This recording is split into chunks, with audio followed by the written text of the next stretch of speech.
please start your camera.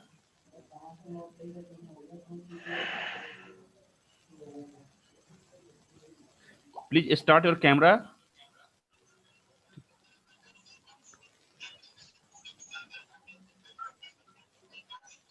Within 2 minutes, I will start.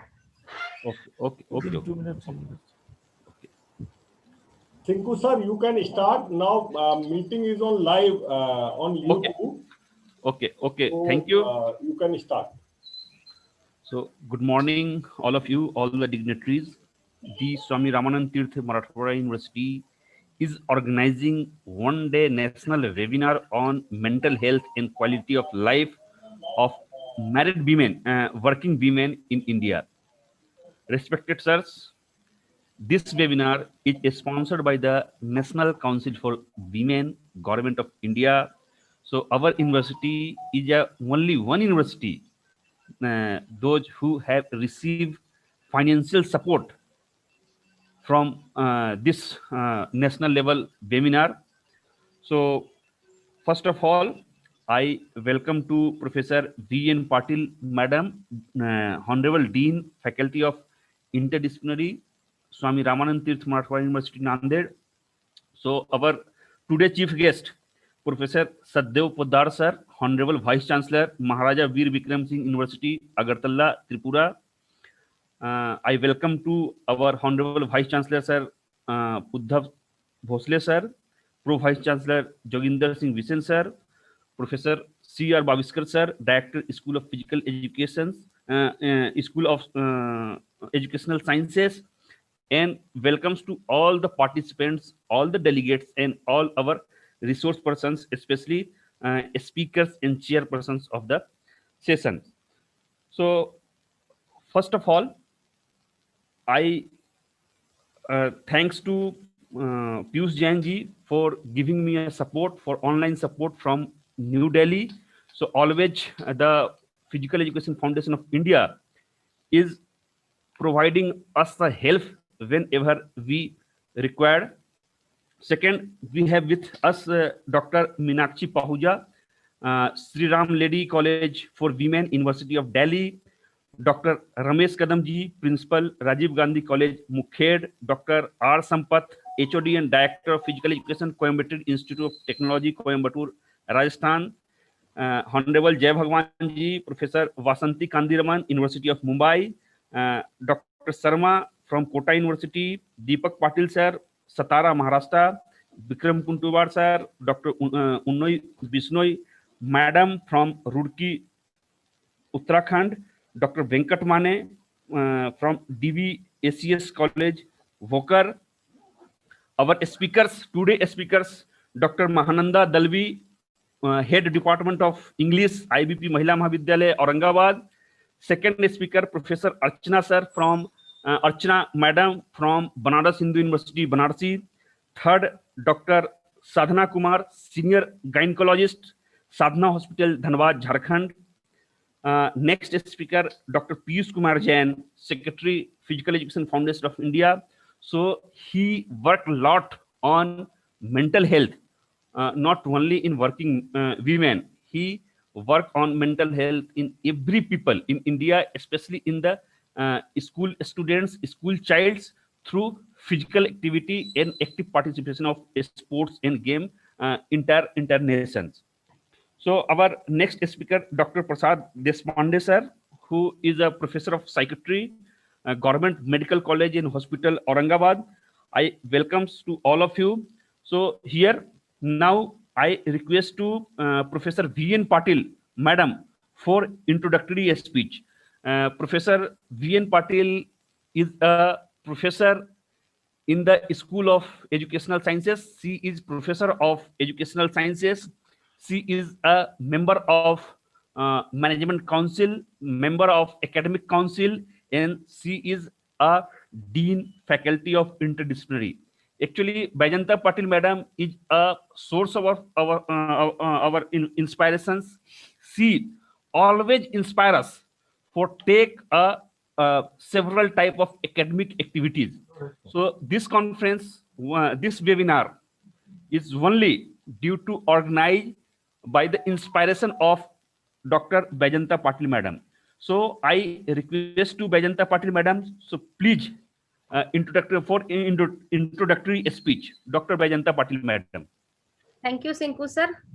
On the behalf of School of Educational Sciences and SRTM University Nanded, I welcome all the dignitaries who are present for this conference for mental health and quality of life of married working women in India in the occasion of National Education Day, which we are celebrating Maulana Azad's birth anniversary as a National Education Day. I give very best warm wishes on this day, National Education Day. All the dignitaries, Satyadev Poddar sir, Honorable Vice Chancellor of Agartala University, our beloved Vice Chancellor sir, Dr. Uddhavji Bhosle, our beloved Pro Vice Chancellor sir, Dr. Jogendra Singh Bisen sir, our school director, Dr. Baviskar sir, Piyush Jain ji, Dr. Sinku Kumar Singh, Dr. Venkatam Mane sir, and all the guest lecturers, Dr. Mahananda Dalvi madam, Archana Singh madam, Sadhna Kumar ji, Dr. Piyush Jain, Prashant Deshpande ji. I again welcome all these dignitaries on the behalf of our university and welcome again in this conference. We all know mental health is one of the most important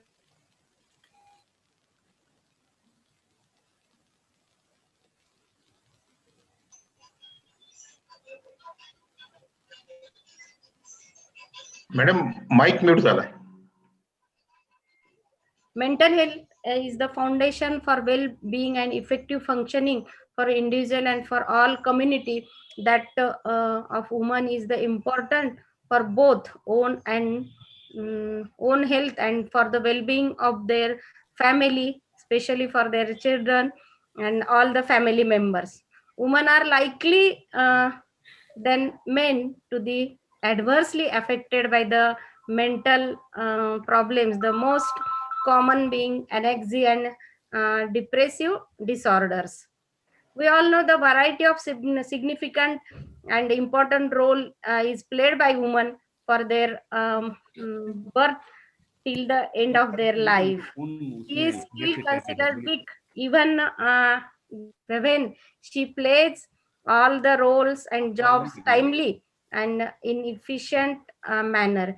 Even after a lot of awareness programs, rules, regulations, and the life of woman remains much more complicated than the man.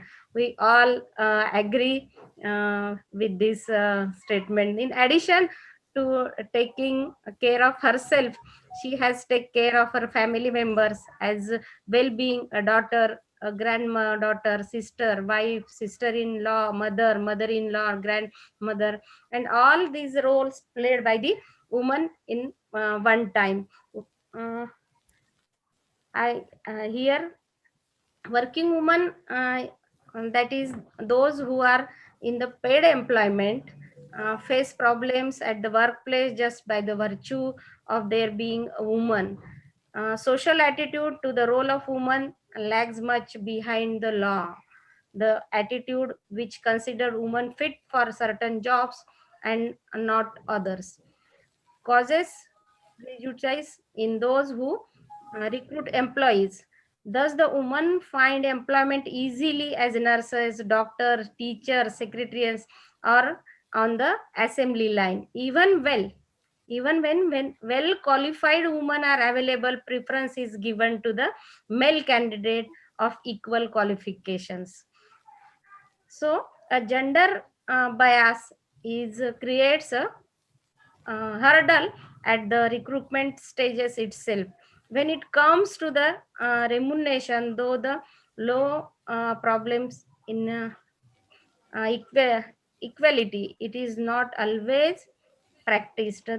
So these are the problems which woman is facing in at the workplace and also in the home. The inbuilt convictions that the women are incapable of handling the jobs and are less efficient than the men, influence the payment of unequal salaries, waves for the same job. But in the most family, her salary is handed over to the father, husband, or in-laws.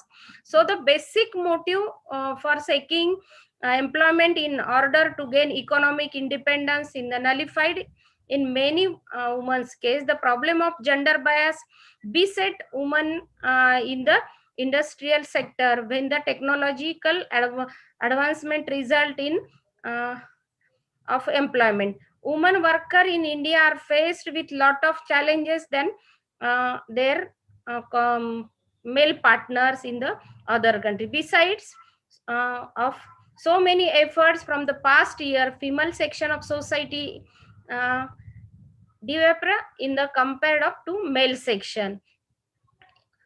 In the education, we are trying to give the equal opportunity in the all sectors of jobs, employment. Women are considered as a goddess in the society of India. We all know these things. These beliefs is being practiced since the ancient time. They are considered as a goddess but not treated like the one. For many years, even after all the struggle and fight, they are still being illiterate by this male dominating society. Some women are trying to give their best in the all sectors of jobs, employment, home, but still we have to we all try for giving the equal opportunity to women. In this conference, I think all the guest lectures give the focus on this topic, and well discussion will be made in the all session. Again, I welcome all the dignitaries on the dais, and uh, on the behalf of university, I welcome again to all the participants and dignitaries. Thank you very much. So thank you, madam. Thank you for your very good lecture. Inspire us your lectures. So you told us about what is going presently on our society, especially the married working women. You self as a married working women, you know very well all the problems faced by the working women. So so actually we have with the our chief guest Professor Saddev Poddar sir, who is a vice chancellor of Maharaja Veer Vikram Singh University, Agartala, Tripura. He is also a president of Rashtriya Shiksha Parishad, Tripura State. So he was work as a professor in history in Tripura Central University, and he had completed several research projects funded by the Indian Historical Council, Indian Philosophical Councils, Indian Council of Social Science Research, and UGC Research. So he holding almost academic post in a central university. He was a dean in the Faculty of Arts and Commerce. He is a director of several departments in his university. He has more than 100 research papers published in various national and international journals. He has visited several countries for a academic purpose. So he have a brilliant track record of success or academic achievements. So due to his academic achievements, due to his brilliant track record of success, the government of Tripura has appointed you a vice chancellor of prestigious Maharaja Veer Vikram Singh University, Agartala. So I request to Honorable Vice Chancellor Professor Saddev Poddar sir. So please address us, Professor Poddar sir. Sinkuji, am I audible? Yes, yes, yes, yes. Oh, okay.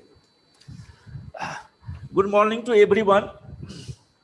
Respected Dr. Uddhav Bhosle ji, Honorable Vice Chancellor of Swami Ramanand Tirth Marathwada University, Dr. Joginder S. Bisen, Honorable Pro Vice Chancellor of Swami Ramanand Tirth Marathwada University, Professor C.R. Bhaviskar, Director, School of Educational Sciences, SRTM University, Professor V.N. Patil, Dean Faculty of Interdisciplinary, Dr. Sinku Kumar, Head Department of Physical Education, distinguished guests, and the resource person like Dr.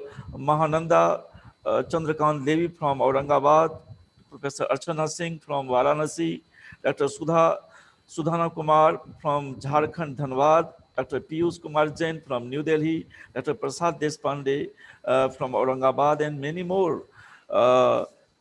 And the other participants joining through online, ladies and gentlemen. It is a matter of great pleasure that the School of Educational Science, Swami Ramanand Tirth Marathwada University, Nanded, Maharashtra, is organizing national webinar on mental health and quality of life of married working women in India under the sponsorship of National Council of Women, Government of India. I am feeling highly honored to be the part of this august gathering of educationists coming from multidisciplinary backgrounds to discuss the very relevant topic relating to psychological, sociological, and educational importance. The discussion over mental health and quality of life is very significant at a time when the entire world, including India, has become the victim of COVID-19.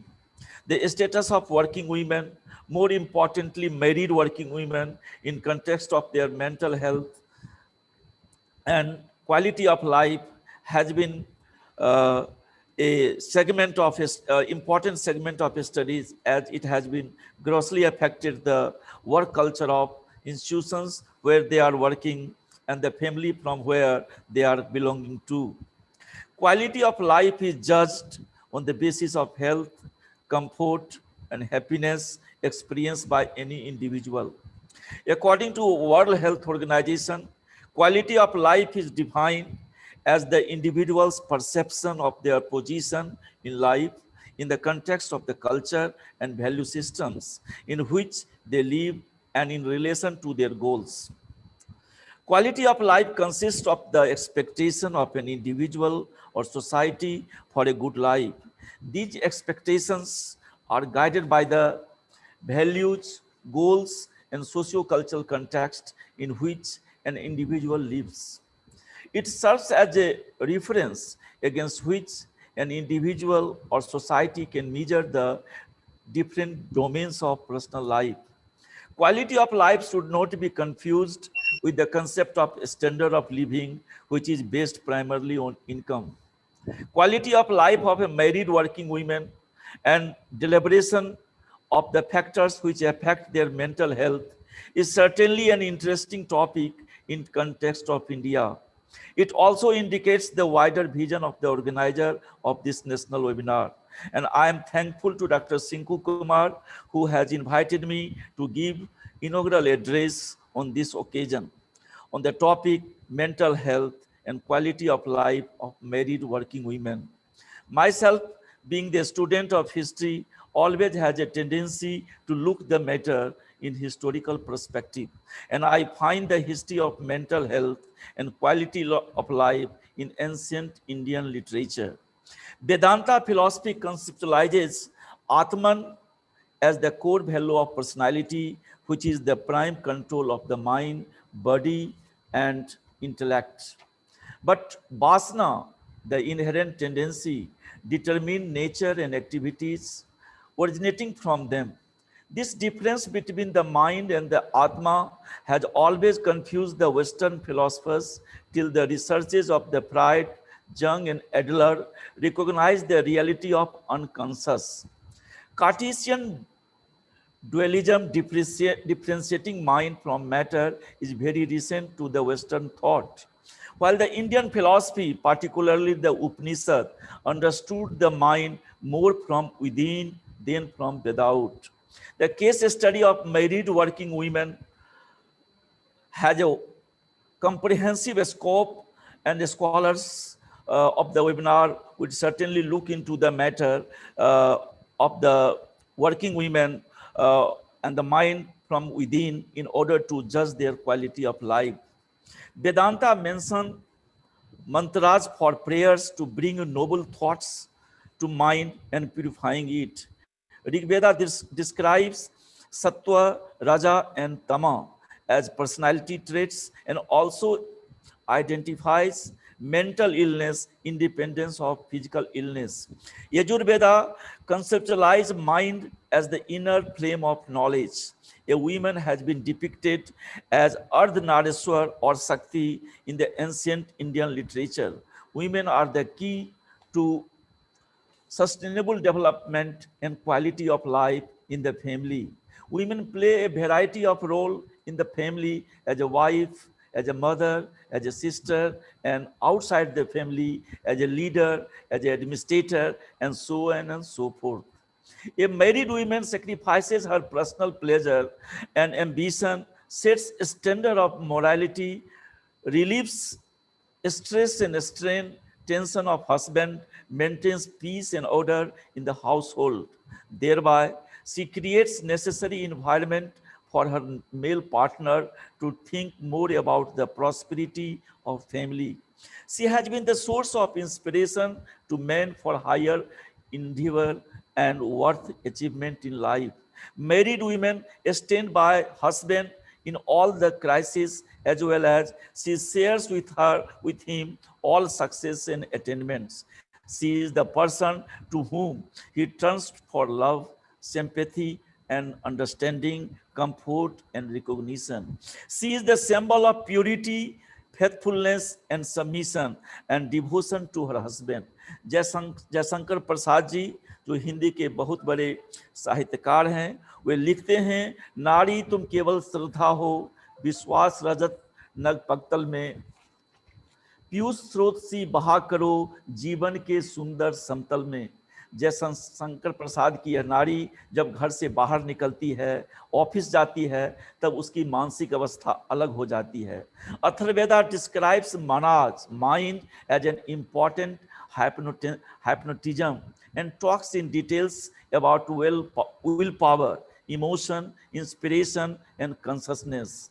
Unmad, the psychosis, has been mentioned as a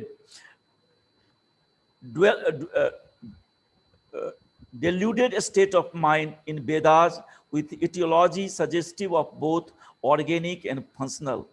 When married women become a married working women, most of them face a great challenge in maintaining balance between family life and life at workplace, between career opportunities and child care. And out of that, women's harassment within and without has become a common feature in India. In modern context, mental health refers to cognitive, behavioral, and emotional well-being. It is all about how people think, feel, and behave. People sometimes use the term mental health to mean the absence of mental disorder. Mental health affects our daily living, relationship, and physical health. Conditions such as stress, depression, and anxiety can all affect mental health and disrupt a person's routine. The status of women in the society has been changing from fast due to multiple factors such as urbanization, industrialization, increased level of education, awareness of rights, and media influence. More and more women prefer to be engaged in some kind of employment so that they can contribute financially to their family. But the attitude towards women, especially married women, and their role in family has remained the same, as even today, taking care of their family and children is considered as their primary responsibility. Thus, carrying out duties and responsibilities both at home and at workplace over stress a married working woman, thereby leading to various psychological problems like role conflict, job strain, mental fatigue, stress, anxiety, frustration, depression, anger, phobia, and other social and emotional distress. all of these problems can interactively affect the mental well-being of working women, and more so in married working women. Recent researches on married working women show that working women have poor mental health and higher level of depression compared to non-working women. Studies also showed that the conducive atmosphere at workplace, favorable attitude of colleagues and husband-in-laws, and sharing their own problems with husband have significant positive impact on mental health outcomes of the married working women. Here lies the message for adding quality for married working women. There is a tremendous role of stakeholders like attitude of colleague at workplace, sharing their problems by family members, more importantly, the husbands. The self-motivation, husbands of yoga, meditation, exercise. Veda also suggests treatment for mental disorder ranging from psychosis, epilepsy, sleep disorder, and aggression in the form of visage medicine and prayers to God, psychotherapy, along with preventive methods such as yam and niyam, the behavioral control, and asana and pranayam, the physical activities. Upanishad describe the various status of mind: Jagrat, Swapna, Susapti, and Samadhi. Theories of perception, thought, and memory, Ichha Shakti, Kriya Shakti, and Gyan Shakti were described by them as the three mental potencies, and married working women can take inspiration from Indian knowledge system if they face mental disorder at their workplace. In short, we can draw the conclusion that mental health is directly proportionate to the quality of any individual, and this equation is more important in context of married working women, as women is pivotal to every social relation. Mahatma Gandhi clearly said, if you educate the women, you are educating the whole family. This connotation reflects the scope and canvas of the influence of married working women in a social setup. If married working women possess a good mental health, it will be usher a all-around development of society and nation at large. Thus, good mental health is the prerequisite condition for the quality of life. Women with good mental health will be invested with positivity in all her relations, and this contribution of constructivity for the society is more prominent in case of married working women. If you look into the women of 21st century like Indira Gandhi, Kamala Harris of USA, Malala Yousafzai of Pakistan, who certainly possesses a good mental health, has surpassed from the phases of women suppression, women oppression, and women exploitation to the phases of women empowerment. Let us make health to create a comfortable environment of good mental health for married working women in the family and outside the family as a true companion for the peace and prosperity and happiness of India. I want to end my speech with the poem of Harivansh Rai Bachchan regarding the working women of modern India. जीवन तो वैसे सबका है, तू जीवन का सिंगार बनो, इतिहास तुम्हारा राख बना, तुम राखों का अंगार बनो। अभ्यास जवानी होती है, गत बयस कहानी होती है, तुम अपने सहज लड़कपन में कुछ ऐसा खेल रचो साथी। At last, I again thanks to the organizing committee of this national webinar for giving me opportunity to share my views. I wish the seminar a grand success. Thank you very much. Thank you very much, sir.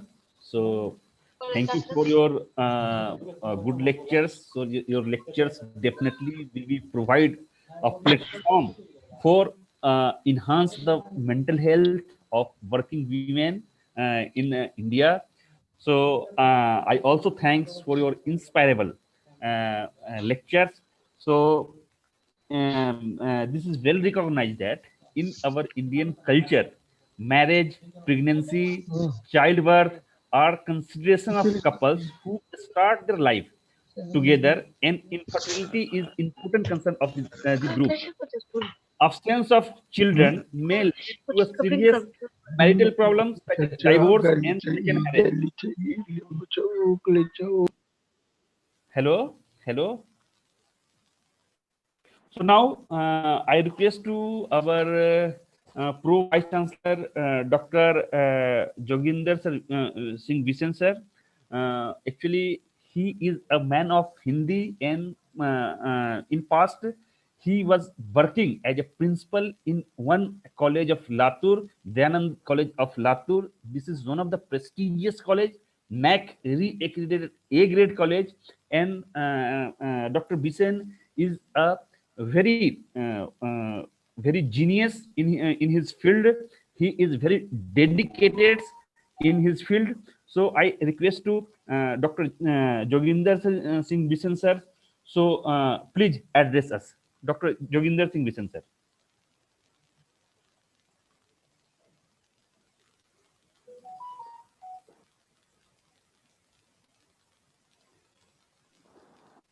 नमस्कार। सिंकू जी, आवाज आ रही है? हाँ sir, आ रही है, सभी को आ रही है सर, आवाज आ रही है। आज के इस वेबिनार में मैं विश्वविद्यालय की ओर से सभी महानुभावों का, सभी प्रतिभागियों का, विद्वज्जनों का हृदय से स्वागत करता हूं, वंदन करता हूं उन्हें और उनका अभिनंदन करता हूं। मैं सिंकू कुमार जी और एजुकेशन स्कूल के सभी उनके सहयोगियों को बधाई देता हूं कि एक बहुत ही महत्वपूर्ण विषय पर आज की इस गोष्ठी का आयोजन उन्होंने किया। 5 भागों में इस विषय को मैं विभाजित कर देखता हूं। एक है यह विषय भारतीय महिलाओं के संबंध में। दूसरा पार्ट में समझता हूं कि ये केवल भारतीय महिला नहीं बल्कि भारतीय शादीशुदा कामकाजी महिला, और ऐसी भारतीय शादीशुदा और कामकाजी महिला के मानसिक स्वास्थ्य तथा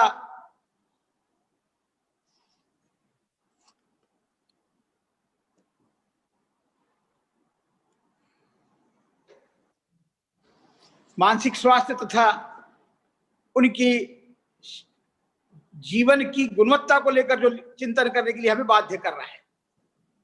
प्रश्न यह है कि हमारे नजरियों को हमको बदलना होगा। हम समझते हैं कि केवल औरत एक जिस्म का नाम है, हमें क्या पता कि उससे भी रूह होती है, आत्मा होती है। पोद्दार जी को मैं बहुत बहुत धन्यवाद दूंगा कि उन्होंने जयशंकर प्रसाद जी की कामायनी की कुछ पंक्तियों को यहाँ पर रखा। बात यह है कि वर्तमान समय में देश में काफी महिलाएं कामकाज कर रही, लेकिन ये उस देश की बात चल रही है कि जिस देश ने, पाटिल मैडम ने जहां पर कहा कि देवता के रूप में महिला को संबोधित किया गया, हमारे पास यह भी कहा गया कि यत्र नार्यस्तु पूज्यन्ते रमन्ते तत्र देवता, यत्र तास्तु न पूज्यन्ते सर्वास्तता फला क्रिया। जहां नारी का सम्मान होता है, जहां नारी की पूजा होती है, वहां साक्षात परमात्मा का निवास होता है। अर्थात वहां की सारी क्रिया सफल होती है, शुद्ध होती है, पवित्र होती है, स्तरीय होती है। यत्र तास्तु न पूज्यन्ते, लेकिन जहां नारी का सम्मान नहीं होता वहां की सारी क्रियाएं समाप्त हो जाती। पहली बात तो हम समझे कि शादीशुदा कामकाजी महिला, आज जीवन के सारे समीकरण हमारे परिवर्तित हो गए हैं। जीवन की ओर देखने का नजरिया हमारा परिवर्तित हो गया है। जहां आवश्यक है वहां नारी कार्यालय में कामकाज जरूर करें, लेकिन मेरा यह मानना है कि नारी शादीशुदा महिला यदि किसी कार्यालय में काम भले ही ना करती हो, फिर भी वो जिस प्रकार का अपने परिवार के लिए योगदान दे रही है, वह कामकाजी पुरुष के योगदान से भी अधिक है। फिर भी परिवार की यदि आवश्यकता है तो ऐसी स्थिति में परिवार के उस महिला को कामकाज करना वहां पर अनिवार्य हो जाता है तो वो करे भी। तो हमारा दायित्व यह बनता है कि स्त्री जब तक स्वस्थ है, जब तक स्त्री सक्षम है, तब तक उसका परिवार भी सक्षम रहेगा, सुदृढ़ रहेगा और क्षमता भी उसमें रहेगी। लेकिन जब परिवार की महिला ही कमजोर होगी तो स्वाभाविक रूप से उसका परिणाम उसके परिवार पर भी हमको देखने के लिए मिलता है। मैंने कहा कि जिस देश में नारी को परमात्मा के रूप में पूजा गया, आज उस देश की हालत ऐसी बन गई। उसका कारण भी मेरा यह मानना है कि जिस प्रकार के संस्कार शिक्षा के माध्यम से होना अनिवार्य है, वह मूल्य उन छात्रों के हृदय पटल पर जहां उनका बीजारोपण करना आवश्यक है, वह नहीं किया गया। परिणामता आज का व्यक्ति जो देश त्याग की बात करता था, आज वो भोगवाद की ओर बढ़ रहा है। इसलिए फिर एक बार हमको हमारी परंपराओं की ओर, हमारे जीवन मूल्यों की ओर हमको देखना होगा, हमको उस ओर जाना होगा। मैंने कहा कि जिस देश ने नारी की पूजा की, आज वहां अवस्था क्या बन गई? तो नारी का पद माता से मादा तक लाकर छोड़ दिया, नारी का पद माता से मादा तक लाकर छोड़ दिया। पहले मांग भरी फिर लूटा, बाद में माथा फोड़ दिया। दुर्गा कहते कन्या के चरण यहाँ, आंख खोलकर देखो तो कुछ उल्टे है आचरण यहाँ। हमको ये उल्टे आचरण परिवर्तित करने होंगे, और इस उल्टे आचरण को परिवर्तित करने के लिए आने वाली नस्ल को, आने वाली कौम को, आने वाली पीढ़ी को यदि हमको ये सीख देनी है, तो ये सीख देने का दायित्व अंतिमता अध्यापक पर आता है। आज के इस वेबिनार में अधिकतम अध्यापक इसमें सम्मिलित है, इसलिए मैं उन सभी अध्यापकों का अभिनंदन करता हूं और मैं प्रार्थना करता हूं उनसे। मैं शब्दों का प्रयोग बहुत विचारपूर्वक कर रहा हूं, सोच समझ कर रहा हूं कि मैं सभी अध्यापकों से प्रार्थना करूंगा कि वे एक शिक्षक का जो दायित्व है वो निर्वहन करें, और महिला के प्रति हमारी दृष्टि किस प्रकार की है, किस प्रकार की सोच हमारी रहे। हमने देखा है कि समाज में किस प्रकार की घटनाएं महिलाओं के संबंध में घटित हो रही है। इन बातों को देख कर मैं केवल अंतिम इतनी बात कहकर अपनी बात को विराम दूंगा कि मूलतः हमें औरत की ओर देखने का हमारा नजरिया हमको बदलना होगा। पुरुष को वरीयता देने की हमारी जो मानसिकता है, इसको परिवर्तित कर स्त्री को भी उतना ही सम्मान हमको देना होगा। स्त्री में भी उतनी ही क्षमता है, उतनी ही शक्ति है। इतना ही नहीं, मैं तो कहूंगा कि कई बार तो यह भी सिद्ध हो चुका है कि पुरुष से भी ज्यादा क्षमता और शक्ति वो महिला में है। तो मैं केवल इतनी बात कहकर अपनी बात को विराम दूंगा कि औरत को नजर से उतारने वालों, औरत को नजर से उतारने वालों, खबर भी है तुम्हें शेखी बगाड़ने वालों कि धरती पे पुतली भी एक औरत है जिसमें जमाने को ललकारने की हिम्मत है।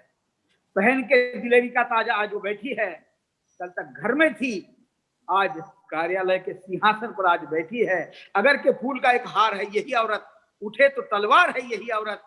ये पुतली बन के जमाने को मोड़ सकती है, उठे तो अत्याचारियों का पंजा भी मरोड़ सकती है। इसलिए हम सभी का यह दायित्व बनता है कि परिवार यदि सुदृढ़ रखना है तो महिला को हमको सुदृढ़ रखना होगा। और फिर कार्यालय में काम करने वाली को जो कामकाजी महिला है, शादीशुदा कामकाजी महिला है, उसको कार्यालय के सभी कर्मचारियों ने आवश्यक है। सरकार ने कानून बनाए हैं, इसकी विस्तार से बहस होगी। फिर एक बार मैं इस वेबिनार को मेरी ओर से, मेरे विश्वविद्यालय की ओर से शुभकामनाएं देता हूं, आयोजकों का अभिनंदन करता हूं और अपनी वाणी को विराम देता हूं। धन्यवाद। धन्यवाद सर। धन्यवाद हमारे चारित्रिक और नैतिकवान प्रोविसी sir.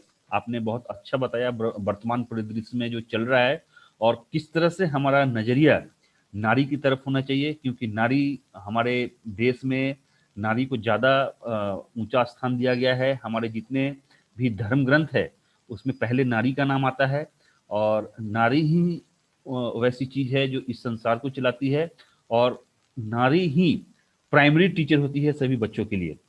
So now this is the time to invite our honorable vice chancellor sir, Dr. Uddhav Bhosle sir, who is chairperson of this inaugural functions, So before that, so our Vice Chancellor sir is a source of inspirations. He is a hard worker, sincere, honest, young, energetic, dynamic, and he is a sports person.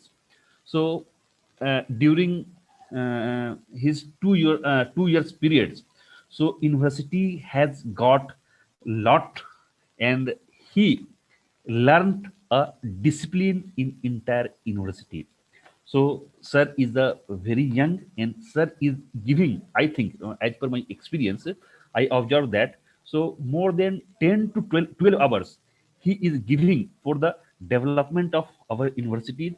Definitely, effort of sir is signing of our university at national and international level. Before that, our Vice Chancellor sir, he is a BTech and MTech from Government Engineering College, Aurangabad. After that, he has completed doctorate from IIT Mumbai. So he is a man of technology. He is a man of physics. So he was working in one engineering college of Mumbai as a principal. During his periods, his college got more and more. So due to his contributions towards the college, the Honorable Government of Maharashtra, the Honorable Search Committee, appointed his a Vice Chancellor of our university. So really, we are very lucky. So we got a very inspirable and young, energetic Vice Chancellor, sir. So now I request to Honorable Vice Chancellor, sir, for a presidential address, Dr. Uddhav Bhosle, sir. So, very good morning to all the dignitaries on this virtual dais. Dignitaries on this virtual dais, respected Satyadev Poddarji, Vice Chancellor Maharaja Vikram Singh University Agartala, Dr. Bisen, Pro Vice Chancellor of this university, Dr. Vaijanta Patil, Dean, Interdisciplinary Studies, and the member of Management Council of this university, Dr. Baviskar, Dr. Shinku Kumar, the resource persons and dignitaries, Dr. Piyush Jain, Dr. Meenakshi Ahuja, Dr. Sampath, Dr. Jain, Dr. Sharma, and all the participants, ladies and gentlemen. It is my indeed privilege and great honor to inaugurate a national webinar organized by the School of Educational Sciences of this university. I take this opportunity to congratulate Professor Patil, Professor Baviskar, and Professor Shinku Kumar and his entire team for organizing the most important webinar. At the same time, I am also thankful to Honorable Vice Chancellor Satyadev Poddar, the resource person, for accepting our invitation and to deliver a talk. As we are aware that today we are celebrating Maulana Azad birth anniversary. On the occasion of this birth anniversary of Maulana Azad, I extend my best wishes. At the same time, as a part of Maulana Azad birth anniversary, we are celebrating National Education Day today. As we are aware that the Government of India has announced and finalized the National Education Policy 2020. At this junction, I would say that the success of this national education policy is totally dependent upon the effective implementation of this policy. And as a celebration of National Educational Day, I urge and I am confident that all the educationalists, all the stakeholders will proactively involve in effective implementation of this national education policy. Secondly, as far as this webinar is concerned, I congratulate Professor Shinku Kumar for organizing and for organizing this important webinar today. As this webinar talk about the life of a woman, and I personally feel that If life of women is good, then the life of entire family is good. The how to define the life, the different authors or different persons differ the quality of your life. Everybody has their own definition as far as the quality of life is concerned. But I am of the opinion that if quality of life of a woman is good, then the quality of life of entire family as well as everything, it is very, very good. And this seminar will definitely focus on how to improve the quality of life of a woman. And I hope that this seminar would be useful, and we have some takeaway from this seminar webinar too. And this takeaway will definitely help to improve the life of quality of life of an woman, and which in turn will improve the quality of life of an entire family. With these few words, I once again congratulate and extend my best wishes for the success of this webinar. Thank you. Thank you very much. Thank you very much, sir. So thank you for your expertise guidance. Thank you for your valuable time. So I know very well today is several meetings in our university. So you give us a time. So thank you very much, not only of you, but also our Pro Vice Chancellor, Dr. Jawinder Singh Bisan, sir. So sir, actually, the Department of Physical Education, School of Educational Sciences is always engaged in various organizing of various activities, not only a conference or webinar. The School of Educational Sciences is conduct of various type of indigenous activities, that is a blood donations camps, so camps organized for disabled persons, physical fitness camp organized for the students of the university. So I thanks to the university administrations on behalf of Honorable Vice Chancellor sir and Pro Vice Chancellor sir for The School of Educational Sciences is very active as far as organizing these various activities are concerned. And I would say that this is one of the most vibrant school on the campus, which not only involved in academic affairs, but equally involves in extension affairs of not only the school, but of an entire university. This credit goes to the vibrant and dynamic faculties like Chinku Kumar, Bhaviskar, Dr. Vajenda Patil and their team for these activities. And for the audience that are present today, I would like to say that during this pandemic situation, the School of Educational Sciences have organized many activities. Few activities are related to the extension, few of them are related to the educational sciences, and few of them, I would say that these are the interdisciplinary in nature. Then, in short, the COVID pandemic has given an opportunity. In many times, we say that because of COVID pandemic situation, there are some limitations, but the School of Educational Sciences has converted these limitations into an opportunity. So once again, I congratulate the entire team from School of Educational Sciences. Thank you. so And I have some other two meetings. So with the permission and with the consent from Honorable Sri Satyadev Poddarji and all other dignitaries, I take a leave. Thank you. Thank you very much, sir. I thanks to the administration of university on behalf of you. So you always inspire us for take more and more activities in school and the university campus. So thank you very much, sir, for your valuable time. So now I request to our director, Professor C.R. Bhaviskar, the young man, young energetics man, and due to a short span of time, he is got more and more achievements. He is not a director in our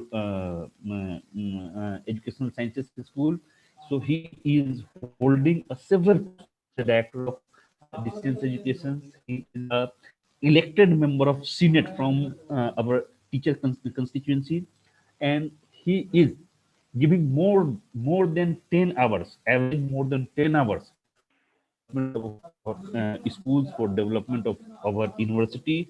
So now I invite to Professor C.R. Bhaviskar for vote of thanks. Good morning, all of you. Thank you, Dr. Sinku Kumar Singh, for your kind words. Honorable Vice Chancellor of Swami Ramanand Tirth Marathwada University, Dr. Uddhavji Bhosle, Honorable Vice Chancellor of Maharaja Bir Bikram University, Agartala, Tripura, Dr. Satyadev Poddar, sir, Honorable Pro Vice Chancellor of Swami Ramanand Tirth Marathwada University, Dr. Jogendra Singh Bisen, Honorable Dean, Faculty of Interdisciplinary Studies and Member of Management Council, Professor Dr. Vaijanta Patil, Associate Dean, Dr. Deepak Bachewar, sir, and our most valued invited guests and my fellow participants. It is my privilege to have been asked to propose a vote of thanks on this occasion. On the occasion of National Education Day and on behalf of National Council for Women and Swami Ramanand Tirth Marathwada University, I extend a very hearty vote of thanks to all the speakers for gracing this function and sharing with their important work with us. First of all, I would like to thank Honorable Vice Chancellor and dynamic leadership of Swami Ramanand Tirth Marathwada University, Dr. Uddhavji Bhosle, who is main instrumental to allow us to organize this important event on this important day. So we thanks Honorable Vice Chancellor Dr. Uddhavji Bhosle for presiding and inaugurating this national webinar. Thank you, sir. I must extend our deep sense of appreciation for enlightened talk by Professor Dr. Satyadev Poddar, Vice Chancellor, Maharaja Bir Bikram University, Agartala. Sir, we are all inspired by your great words. Thank you for giving your valuable time and giving nutritional words for our brain gym. Thank you once again, sir. I must thank our Pro Vice Chancellor, who is motivator, always motivate us to organize various activities, Dr. Jogendra Singh Bisen, for his valuable talk on the theme of this webinar. I also express my gratitude to Honorable Dean Vaijanta Patil Madam, Associate Dean Deepak Bachewar sir, for standing behind us to organize each and every event of the school. I also thank PEFI for giving international exposure to this national webinar. I also extend my thanks to today's speakers, Dr. Mahananda Dalvi, Professor Archana Singh, Dr. Sadhna Kumar, Dr. Piyush Jain, Dr. Prasad Deshpande, Dr. Manisha Pahuja, Meenakshi Pahuja, Dr. Sambarth, Dr. Vasanti Kandiravan, Dr. Anukruti Sharma, Dr. Deepak Patil, Dr. Vikram Kanturwar, Dr. Unnati Bishnoi, and Dr. Venkat.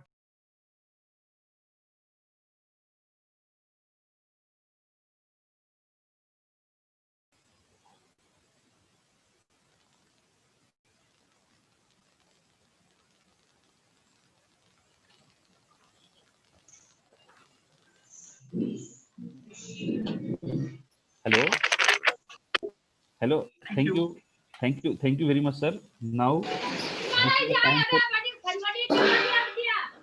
for please mute your mic. Please mute your mic. Hello. I request to all the dignitaries, all the participants to please mute your mic.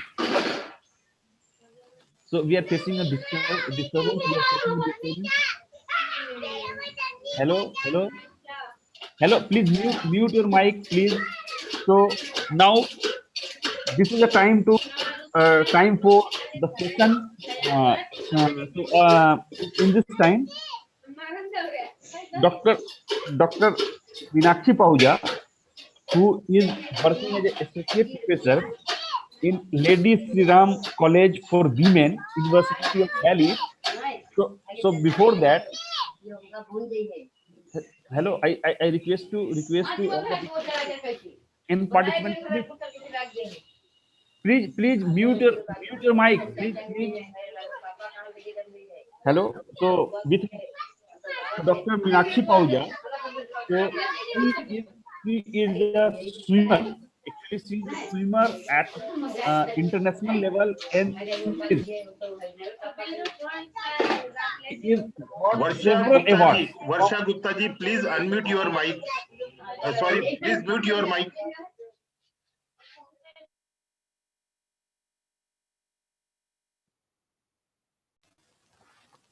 Hello. Thank you. अभी सुन पा रहे हैं sir हमें सभी? Hello. So actually, Dr. Meenakshi Pahuja, she is working as an associate professor in Lady Sri Ram College for Women, University of Delhi. So she is one of the prestigious professor in the Delhi University. She is got several awards from Government of India. Even she awards from our President of India recently. So she is an international swimmer. Even she participates in several sports and several activities. So she is a very busy personality. Everyone know Dr. Meenakshi Pahuja is a very busy personality. So she give us a time. She is a chairperson of the sessions where Dr. Mahananda Chandrakant Dalvi, she will deliver a lecture before all of you. In addition, we have with us Dr. Ramesh Kadam sir, who is a principal in Rajiv Gandhi College, Mukhed, District Nanded. Dr. Ramesh Kadam is a only one director in our university jurisdictions. Those who is getting a position of principal in a prestigious college handled by the former chief minister of Maharashtra, Ashok Rao Chauhan ji. So now our speaker, Dr. Mahananda Chandrakant Dalvi, she is working as Department of English in prestigious and oldest college, Indira Bai Bhaskar Rao Pathak Mahila College, Aurangabad. So she is published as more than 100 research papers in several national and international journals. She is completed several research projects funded by the University Grants Commissions. She is organizing, I think she is organized more than two national level conference in a year. So she brilliant, good track record of success. She is giving a platform or giving a torchlight for her field. So she is not only a man of English, she is also related in journalism. She is getting a degree in journalism, and so she received Doctor of Philosophy from Swami Ramanand Tirth Marathwada University. So now I request to Dr. Meenakshi Pahuja and Dr. Ramesh Kadam. So please chair these sessions for Dr. Mahananda Chandrakant Dalvi. Hello. Thank you, Dr. Sinku Kumar. Thank you. Good morning. Good morning, everyone. It's a great opportunity, and I congratulate your university for taking this initiative during the pandemic to come forward and organize an event like this of national repute. It's a great pleasure, and we're here to chair the session. Thank you. So I also request to Principal Dr. Ramesh Kadam sir, who is my big brother. So please come for these sessions. Principal Rajiv Gandhi College, please Ramesh Kadam sir. Ramesh Kadam sir is joined. So okay. So now I request to our speaker, Dr. Mahananda Dalvi, to deliver her lecture. Dr. Dalvi. Good morning, everyone. Myself, Dr. Mahananda Chandrakant Dalvi from IBP Women's College, Aurangabad. At the outset, I would like to pay my sincere thanks to the organizers, to the organizing team, and the respected Honorable Vice Chancellor of Swami Ramanand Tirth Marathwada University, Pro Vice Chancellor, sir, Dr. Vaijanta Patil, Madam Dean, of interdisciplinary, Dr. Baviskar sir, Dr. Meenakshi Pahuja madam. Today is the special day for me because it's a National Education Day, and last year on the same day I have been organized one day national conference that was funded and sponsored by National Women Commission, New Delhi. I would like to start my talk with a very beautiful Subhashit in Sanskrit language, that is Yatra Naristu Shikshante, Ramante Tatra Devata. Since has already cleared the thought that where the woman is taking education, she is spreading the torch, and she is educating the whole family by and all. Women are to be considered the primary caretakers of the family. She is the pillar of the family. In today's society, women have achieved a very active role because all this happened of a long fight. She's continuously giving her potentials, and still she is giving somewhere. Friends, gender inequality can be seen nowadays even after long transformation. Women have walked down the path, which is full of obstacles. The history witnesses the events, and now she gathers the power of participating in the society. Women started their empowerment, women started their development, women started their evolvement through the generations.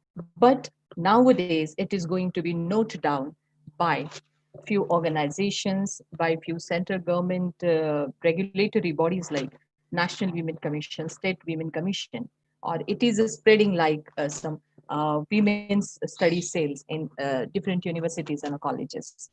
So all rights of women have been recognized in the civilized countries nowadays. A variety of a significant and important role are being played by women from their birth till the end of her life. But why she is still considered weak? You know, when she plays all the roles successfully and arduous jobs timely with a very efficient manner as compared to men. Even after lots of awareness programs are being happened, just I mentioned that the National Women Commission, State Women Commission, these are the regulatory bodies which are providing opportunities, which are transforming these challenges into the opportunities on the behalf of the women. The central government, the state government is trying to prevent the ill treated or practices or the maladjustment regarding the women, or they are taking some schemes taken into consideration for her safety. Instead of taking her care, she is taking care of the family. She's taking the care of her children. She's taking the care of her husband. She's taking the care of the in-laws. But she is not listed down anywhere. She is taken for granted on each and every decision on the family level, somewhere on the official levels also. Since working women's problems and the mental issues creates or the generates from such kind of adjustments is the prime issue, or it's the main issue of my talk. Uh, Women who are paid in employment, they are facing problems at the workplace, and they are facing problems just by the virtue of being women. Means as for being the teacher of language or as for being teacher of literature, I must say that a woman is doubly marginalized, you know. First of all, being a woman, and second that she is to be considered weak, she was to be considered weak, but the present scenario is a little bit changed. I am not going to talk anything against the man made society, but this word, you know, in bracket, that is a maid, nobody has a right to conduct the world on their own rules and regulations. Exactly. Man, M capital man, is also not having the right to run the world on his own rules and regulations. Even after lots of awareness programs, these regulatory bodies are taking care of these things, but still women are facing the problem. The domestic problems are there, or the psychological or ideological domination on the even on the thought process of a woman is happened. So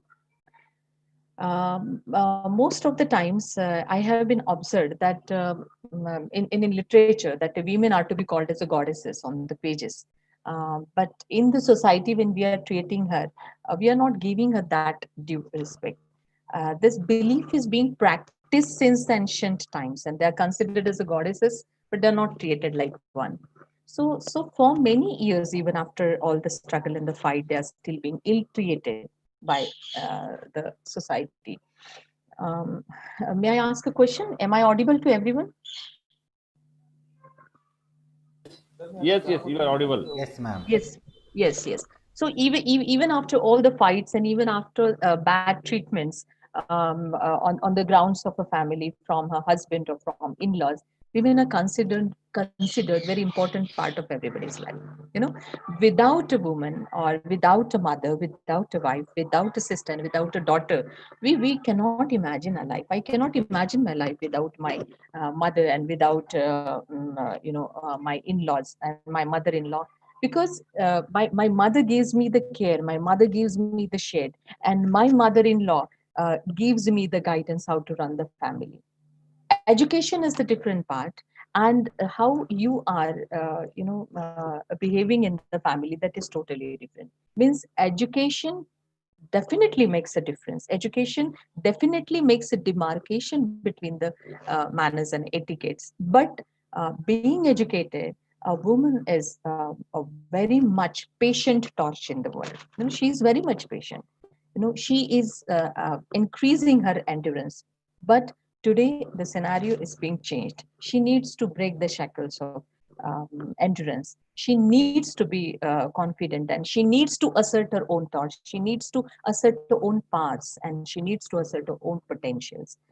She tries to give dimension to herself, and she is trying. She is now coming into the society, and she is collecting all her capacities and her potentials, and she is carrying her own world. She has created her own world. The government of India has also taken part in making the women empowered and strong by implementing various schemes under the government.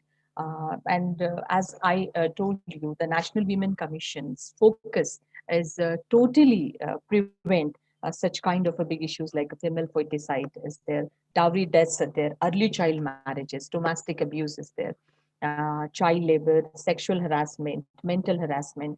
These trends, these are coming with a very silent footstep yet in our generation from the ancient times.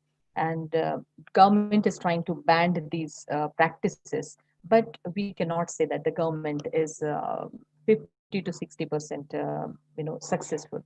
I think so government is 30% successful, and we the people of society should take the proper initiative.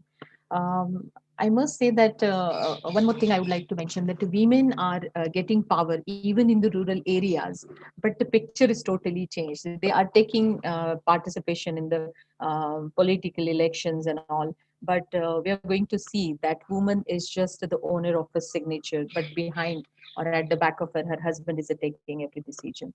It has to be changed. And if we are having in our company such kind of women, we could guide them, or we could try to organize such kind of intellectual discourse, as a school of educational science has done a great effort.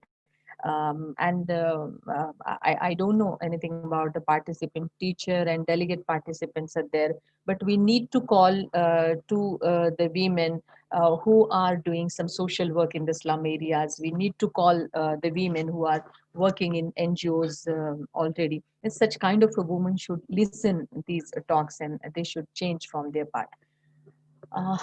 Let us come to the issue provided to me by the organizer, that is the mental health. Mental health is one of the important public issue. I must say it is a public issue because women are, they are fulfilling the 70% part of the society, and therefore it has to be considered the health issue. It's a public issue. It means health issue or the mental health means, it means the ability of a woman to respond to the diverse experiences, ability of a woman to respond to the all kind of stresses, how she is tackling, how she's struggling on all fronts, on the front of the family, on the front of her working place, on the front of the roles, different roles she's playing simultaneously. She's a wife, she is a mother, and she is a teacher at the school, or university, colleges, or as she is one of the official, or she's working as a doctor. Many more roles she is going through. So mental health is nothing but the foundation of for well-being and effective functioning of an individual, particularly women, and for a community. That of a women are important part of their own health, and as the health of the family, health of the society. Women are more likely, strong than men, I must say. It is to be adversely affected by the mental disorders. As being the teacher of literature, when I was reading the book by Sigmund Freud, that is Interpretations of Dream, I read that Sigmund Freud proclaims that 80% women are having the mental disorders. I never said that he was 100%. He was saying true, but the thing is that why women are only subject to the mental illness? Why only she? My observation, my broodings, my thoughts starts from the family. It is the place of the family where demarcation or where the differences or where the gender biased views has been started. It is the mother who is telling to her daughter that if some guest has a come, please you could offer water to them or you could offer fruits to them. But it is not to be told to the sons, because son is to be considered the main part of the family. So it happens in most of the families. It is not the issue what happens in the urban society, what happens in the village, but demarcation or the gender discrimination starts from the family. And the family is not only run by the man, it is also run by the woman.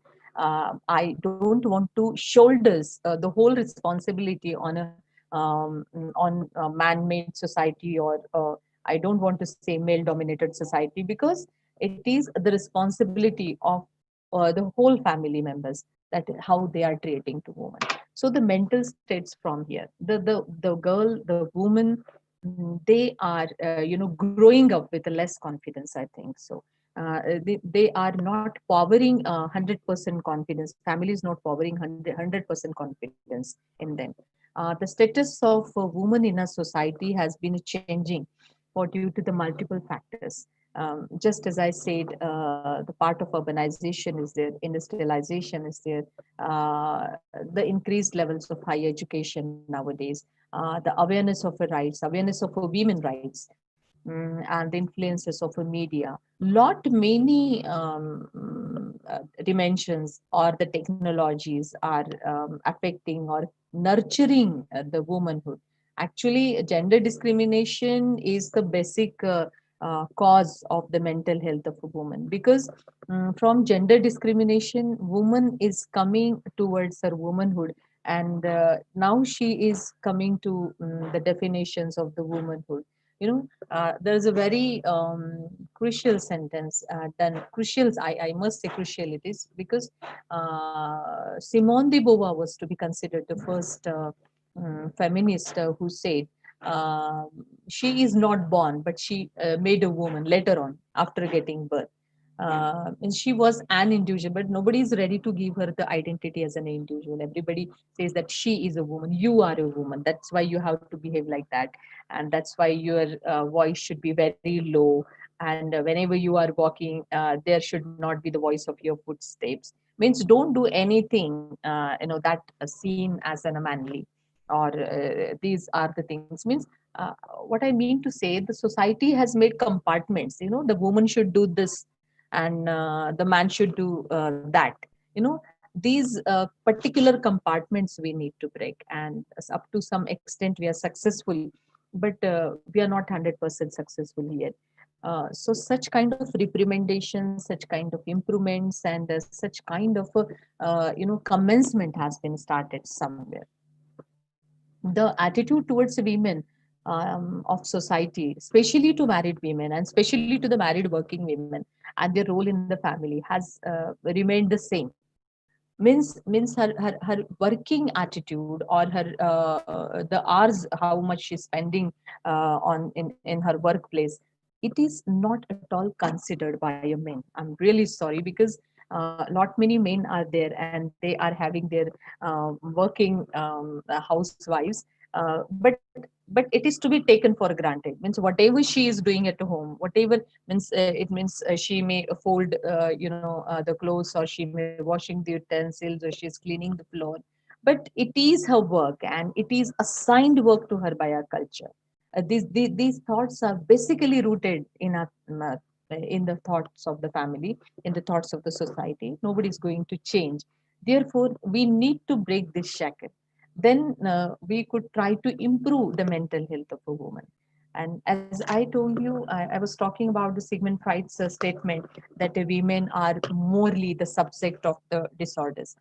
My observation is that women are not getting that much space to share her thoughts, to share her stress, or to women are not being listened by the men or the other members of the family, that what she wants, what she don't want, what she feels for the particular moment. She's not going to be listened.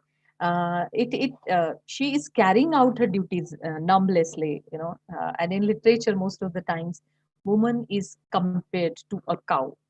I don't like that comparison. Why I don't like that comparison? Because cow is very endurance kind of a animal.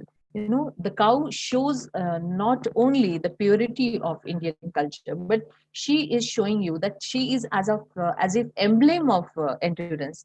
She's enduring something, everything, and she bears everything. Means this society wants to see women in this role, patient role, permanently. And therefore, such kind of a comparison has done. Being the teacher of literature, I must say that even language has done a great politics with women. Why?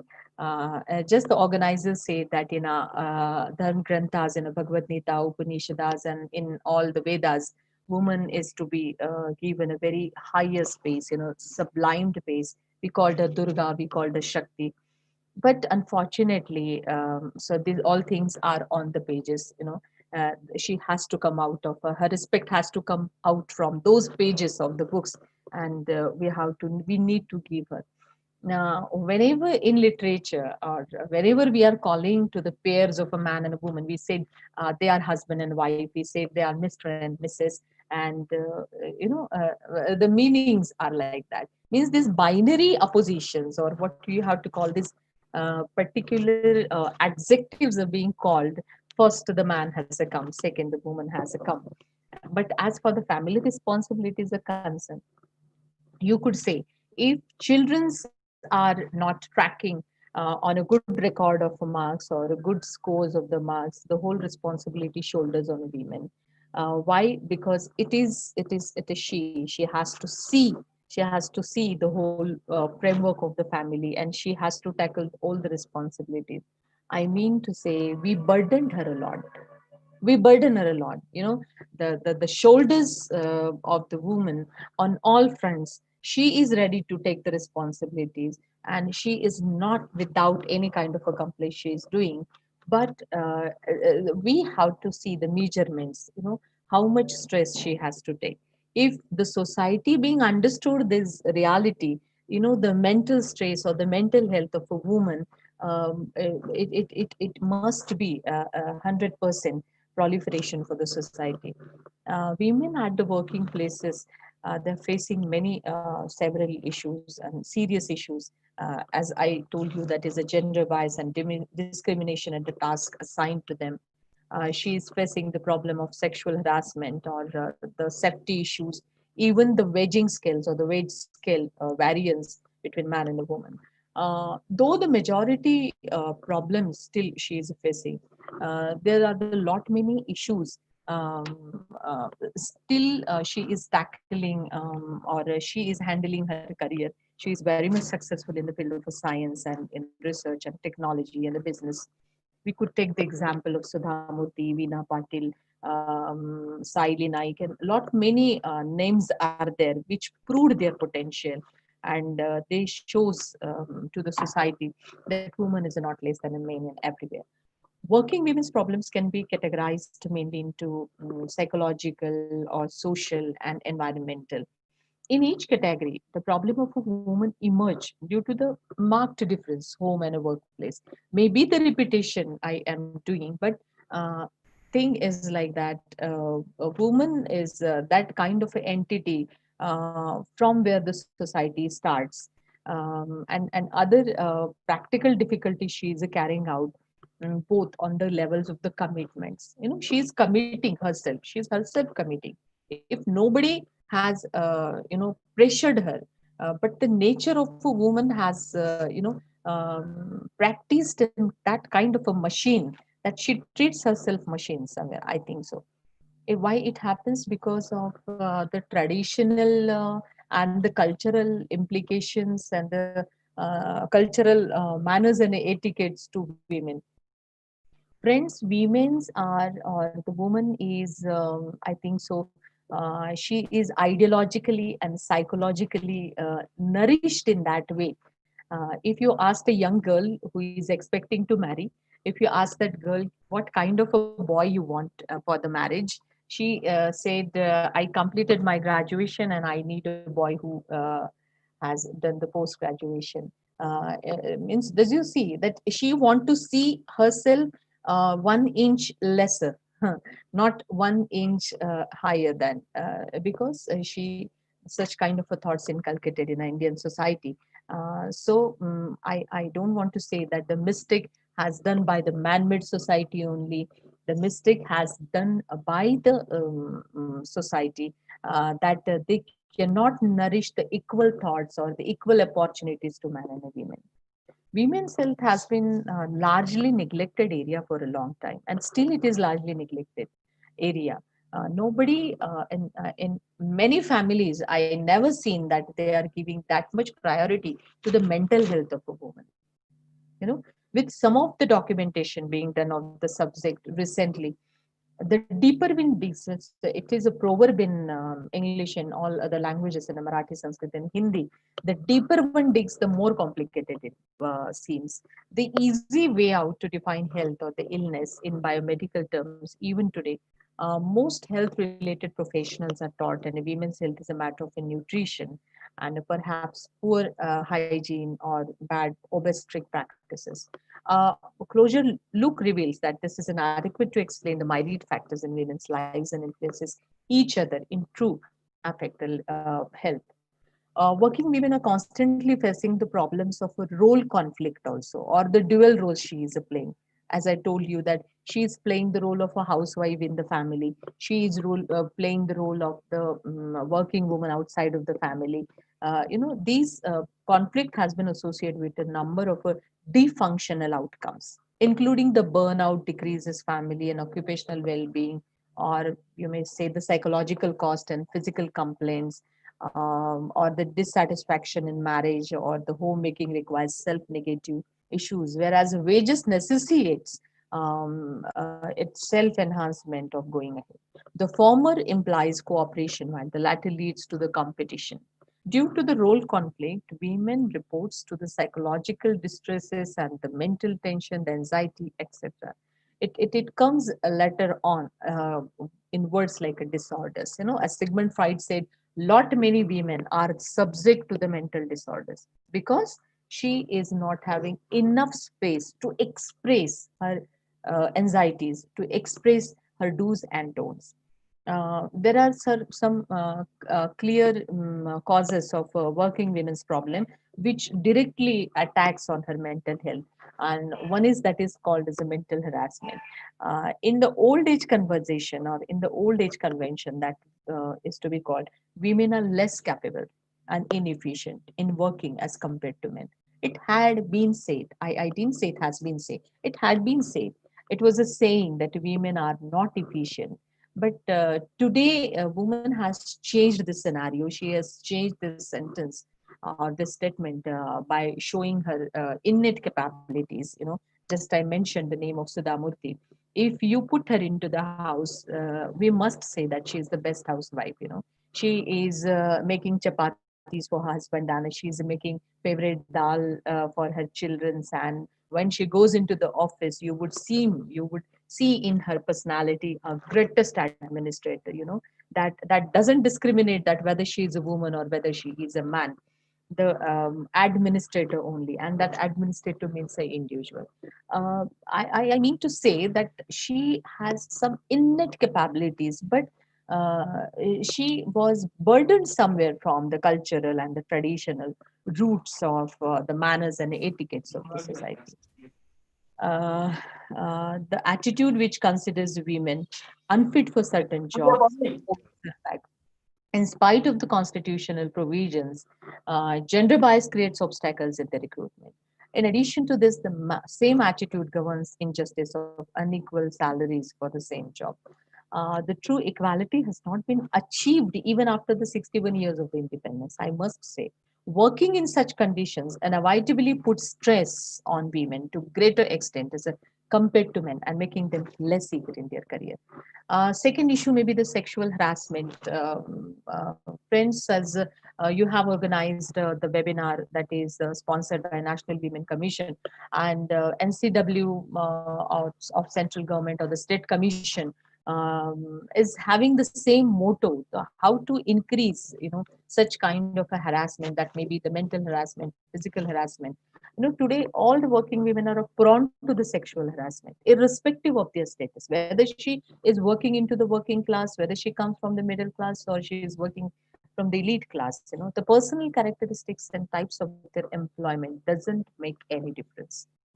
They're facing the sexual harassment on the way to the transport, you cannot deny, at the working places, at the educational institutions, and at the hospitals, even at the home, the baby girl is not safe, even in the outside public areas. It's shocking that the law protectors are also violating the outraging modesty of a woman. So most of the women tend to be connected in the poor services jobs, and where our men are in an immediate supervisory positions. It happens somewhere. I cannot deny. You cannot deny. And the second issue is the discrimination at the workplace. However, Indian women still face blatant discrimination at the workplace. They're often deprived of the promotions and the growth of the opportunities at working places. But this doesn't apply to all working women. It doesn't apply to all man-made. Means there is a very huge number of men who are giving equal opportunities to women, and they're really taken into consideration, their presence, their capabilities, their potentials. It doesn't mean it happens from the family level. I said, a majority of working women continues to be denied of their right to the equal pay. And there is the Equal Remuneration Act in 1976, and it is underpaid in the comparison to their male colleagues. It is usually the case in the factories and the long oriented industries also. And one more important issue, that no safety of working women while traveling. Typically, the orthodox mindset in the Indian society makes it difficult for working women to balance the domestic environment with the professional life. In most of the families, it may be acceptable to work after 6 o'clock, but those families that some families don't accept these working hours, and it may experience considerable anxiety on the part of the parents every day about girls' safety, while traveling. So many issues affect the working woman because she is closely protected or watched by her family and the society. Working in the women's college, I experienced many problems of my students, that they are not feeling safe to travel by the seater or the auto rickshaws, and they are not feeling safe to come to the college and after the completion of the college. And one more thing is the lack of the family support. The lack of family support is another issue that working women suffers from, and she is working on particular issues, or she is working from both sides. She wants to go outside, she wants to stand on her own feet, but she needs to convey to her family members that I want some economic independence, and please give me an opportunity to work like that. So at most of the times, the family doesn't support women to leave the household work and to go to the office. Therefore, she has to do the household work at first, and then she has to go to office. So these all things, enhances or increases her mental illness or the mental stress. And this mental stress leads her towards the disorders. And these all issues creates many anxiety oriented issues in the mind. And one more thing I would like to mention, that is insufficient maternity leaves are there. Central government has increased, they have extended the 6 months leave up to the 1 year. but they are really not enough for a woman to take rest or for a woman to nurture a baby. And this insufficient maternity leaves is the biggest issue or that is faced by the working women. Job insecurity or the unrealistic expectation from a woman on the part of the boss, on the part of the husband, on the part of the in-laws is another issue we may call. Especially in the time of the corporate organizations, which sometimes puts unhealthy and unreasonable pressures on the employees as they create. It can be a tremendous source of a stress, friends. And it causes a suffering and it causes a mental illness of a woman.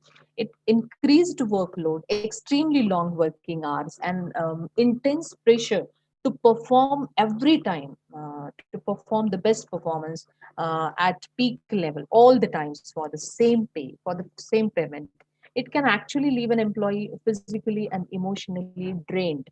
So excessive work also creates mental stress because she has to show her 100% in the family also. And another issue that is how adjustment she is doing at the working place. She is adjusting to the workplace culture, whether in a new company or not. She can be intensely stressful, making oneself adapt to the various aspects of workplace culture, such as communication patterns or the boss or of the boss, or as well as the concluded lecture within 2 minutes. I'll try to conclude, sir, within 4 minutes, please. As well as to the co-workers, it can be lessons of the life. One more thing I would like to conclude within 3 minutes, sir. One is the reason, that is the domestic violence. The gender-based violence or the sexual-based gender violence is primarily or exclusively committed against the women or the girls. Such kind of a violence is often considered a form of a hate and a crime and committed against women or girls, especially because they are female and they cannot take many forms. Women are more likely to be victimized by someone that they are intimate or commonly called intimate partner violence. One more issue I would like to share with you, that is the dowry violence. Uh, the custom of the dowry, which is a common in South Asia, especially in India, is a trigger of many forms of violence against women. The bride burning is a form of a violence against women, in which a bride is killed at a home by her husband or husband's family due to his satisfaction over the dowry issues provided by her family. Dowry deaths refers to the women and girls being killed or committed suicide due to disrepute regarding dowry. Dowry violence is common in India. In India in 2011, the National Crime Records Bureau recorded 8,618 dowry deaths, while unofficial figures suggest the numbers to be at least 3 times higher. Then the abuse to the son preference. Son preference is the biggest issue, which is rooted in our custom, which is rooted in the Indian culture, in gender equality that is prevailed in many countries and found across religions and the classes. Although the preferences for specific sex or the child may be common in an abstract way in many cultures, when such preferences are so strong so as to lead the rejection of the child or to the violence against the mother, this crosses the line into the domestic violence, child abuse, and violence against the women. You may heard from the news channels that a woman has killed her baby girl, one day baby girl or the second day baby girl. Did you think so? Why she has done it? I think so. She is living under the acute pressure of the family members or acute pressure of in-laws or of her husband. The mother who gives birth to her child, I never believed that she could kill her child at any worse situation, but she is killing her. Means a girl or a woman is not safe. She is not safe at the outside of the womb of a mother, and even she is not safe into the womb of a mother, into the stomach of a mother. I would like to share one more thing, that China and India have a very strong son preferences. In China, right now, the one-child policy was largely responsible for an unbalanced sex issue. Do you know that the sex-selective abortions, as well as the rejection of girl children, is a common there? The Dying Room in 1995, the television documentary film was published by the Chinese state orphanages or the Chinese government. It documented how the parents abandoned their newborn baby girl into the orphanages, where the staff of that particular hospital would leave the children in the rooms to die of the thirst or the starvation. Another manifestation of a son preference is the violence inflicted against a mother who gave birth to girls. Means it is inculcated into her thought. If you give a first child, that must be the baby boy, then your status in the family would be very different. And if you give birth to a baby girl, your status would goes to the other place. It's really a great injustice to woman, and the woman is doing injustice to the woman somewhere, like of that. Some points I may not cover because of the constraints of the time. At the end of my talk, again, I would like to pay my sincere thanks to the organizers, Dr. Sinku Kumar Singh sir, Dr. Baviskar sir, Dr. V.N. Patil madam, Dr. Minakshi Pahuja madam, who is the chairperson of my session. And I'm very much thankful to the patient delegate participant friends. I'm really thankful to all of you. Thank you for being with me. Thank you very much. So I request to Meenakshi Pahuja madam and Ramesh Kadam sir. So please conclude her lecture. Yeah, thank you, Dr. Sinku. It was a beautiful session by Dr. Mahananda. I want to congratulate her. She's very beautifully and very holistically covered the whole topic. And she highlighted during her session the issues still prevalent in our country, and we still have a long way to go. Somewhere when she was talking, I could relate to the issues as she was being a woman. It's so easy to, relate to all those issues which we go through in our daily lives, and the way we encounter certain things and we make our breakthroughs. But very nicely you highlighted the indirect discriminations that a woman face in the working environment. As you pointed out, the double marginalization of a woman. But if we look back and we see the struggle of a woman, how far she has come, and it's not something that a woman has achieved her rights, be it the right to vote or be it to, I am head the physical education department of Lady Shri Ram College. Like you're teaching in a women's college. Same here, I'm teaching at all women's college. So when we talk about all the issues, when it's a long struggle, that these women issues, the fights of the women's right, it's come a very long way. There was a time when, no woman was allowed to participate in Olympics. As we know, then 96, the modern Olympics started. And look at the level of discrimination. A woman was denied participation. It was only in the 1900 Olympics that a woman was given the right to participate. She had to go through it. And then again, we see the history, the participation was given, then very few events for her. So everywhere, be it the education sector, be it the sports, women had to really break through. Somewhere that proverb of breaking the glass ceiling is always been there for a woman.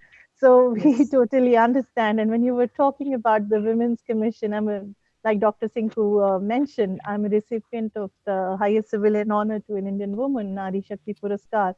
So very closely, I understand the working of the Women's Commission in Delhi and the breakthroughs in the pathways traveled so far.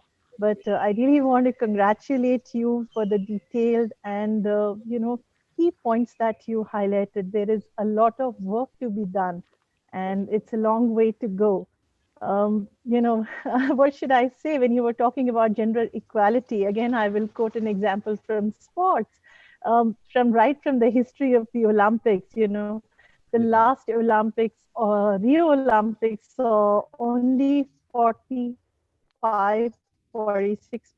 of women participating. And the Tokyo vision of the upcoming the Olympics is to get the gender equality and to see that the number of participants have at least 50% of women participating. So it's not only in one sector, but we see it all over. The women still have to go. There are so many indirect discriminations, as very beautifully pointed out by you. Yes, somewhere the upbringing of the children. Why only a girl child is set to do all the domestic work and look after the family affairs? Why not the boy child? Why the differences are right there from the beginning when a child is just taken birth and she's growing? A girl child experiences all these differences, and somewhere they're all infused so much indirectly in her life that she starts thinking that her role is only limited to all these things. Let's hope all these barriers are going to change, and education is empowerment. So let's hope more and more women get the basic education. They are empowered, they know about their rights, they know how to stand tall. And let's hope there is a better tomorrow, and it's an equal world for a man and a woman. Thank you so much. It was a beautiful session by you. Thank you, ma'am. Thank you.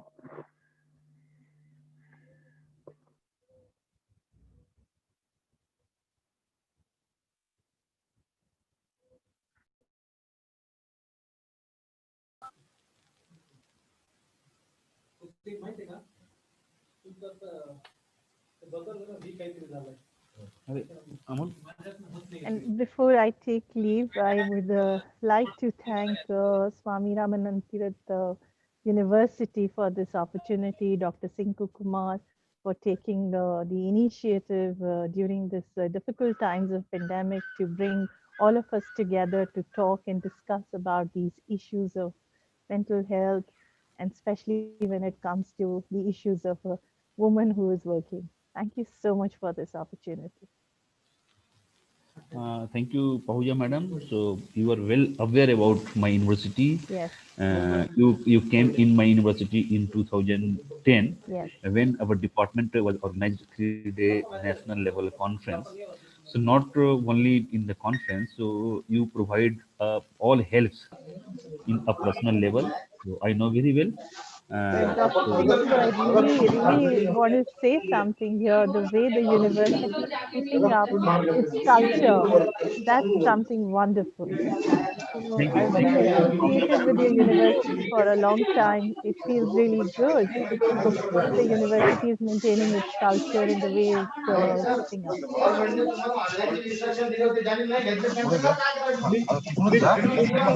Mute your, please mute yourself. Please mute. Please mute. हाँ, thank you very much madam. So Kadam sir हैं क्या? Ramesh Kadam sir हैं? Ramesh Kadam sir कुछ आप बोलना चाहेंगे? Hello hello Ramesh Kadam sir. हमें लगता है कि रमेश कदम सर अभी ऑनलाइन नहीं है. So thank you very much Meenakshi Pahuja madam, doctor Dalvi madam for good session. So now this is the time for next session. So Professor Archana Singh, who is a professor in MMB Banaras Hindu University, Varanasi.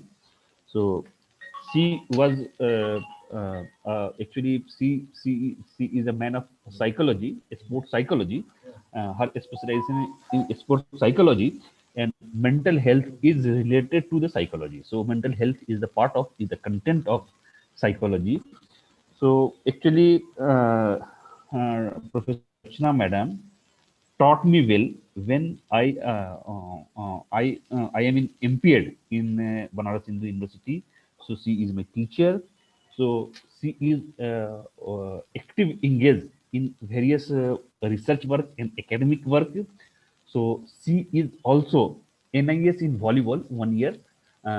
She did NIS from NIS Patiala. So she is also a good researcher, good guide. She guide me at a impaired level, so I know very well her capabilities.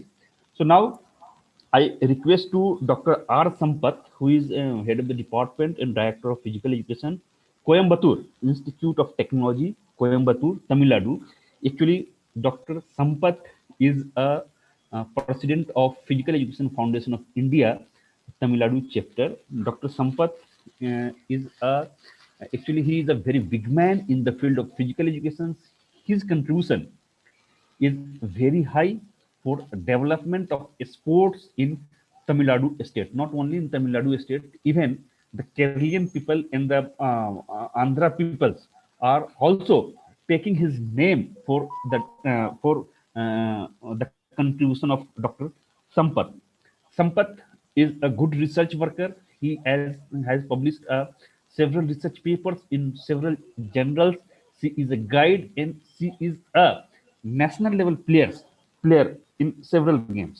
So now I request to Dr. Sampath, and second, I request to my friend Jai Bhagwan Singh ji.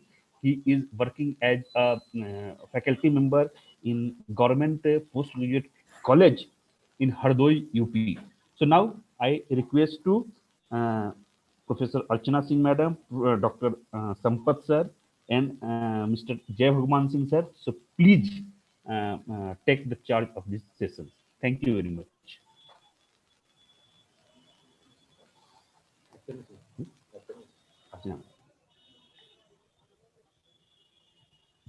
Dr. Sampath. Hello. Yeah, very good. Very good afternoon to all. Advanced Diwali wishes to everyone.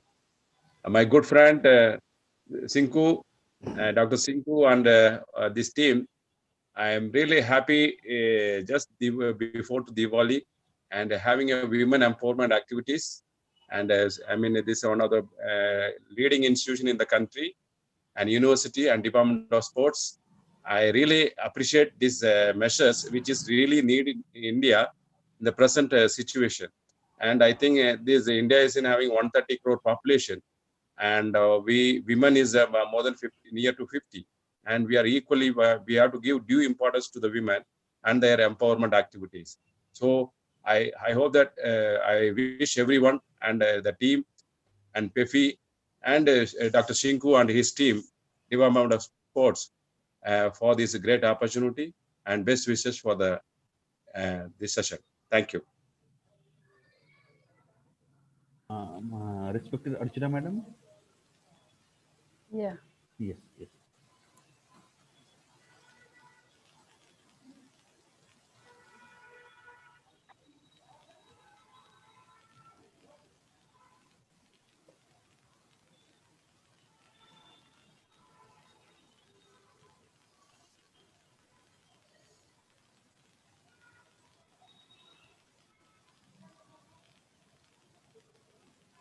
Slides are visible now. Not visible, madam. Slides.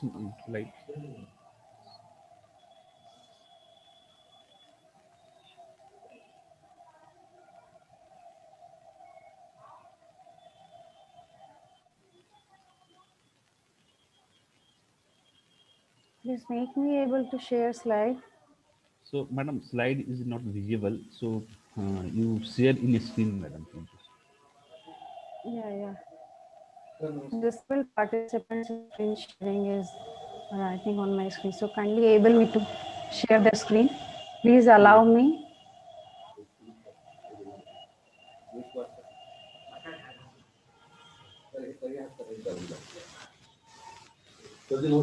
Piyush ji.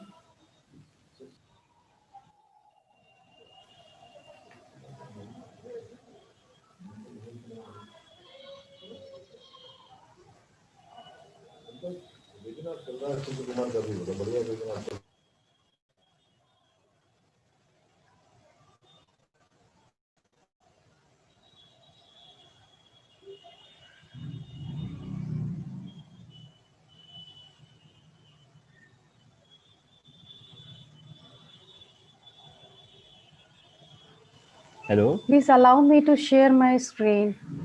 So, hello. The host, please allow her to share her screen. Madam, you directly share. Madam, now you can share the screen. Sir का phone. Okay, sir. Hello. Sir बोलिए. हाँ बोलिए sir. Thank you. Hello.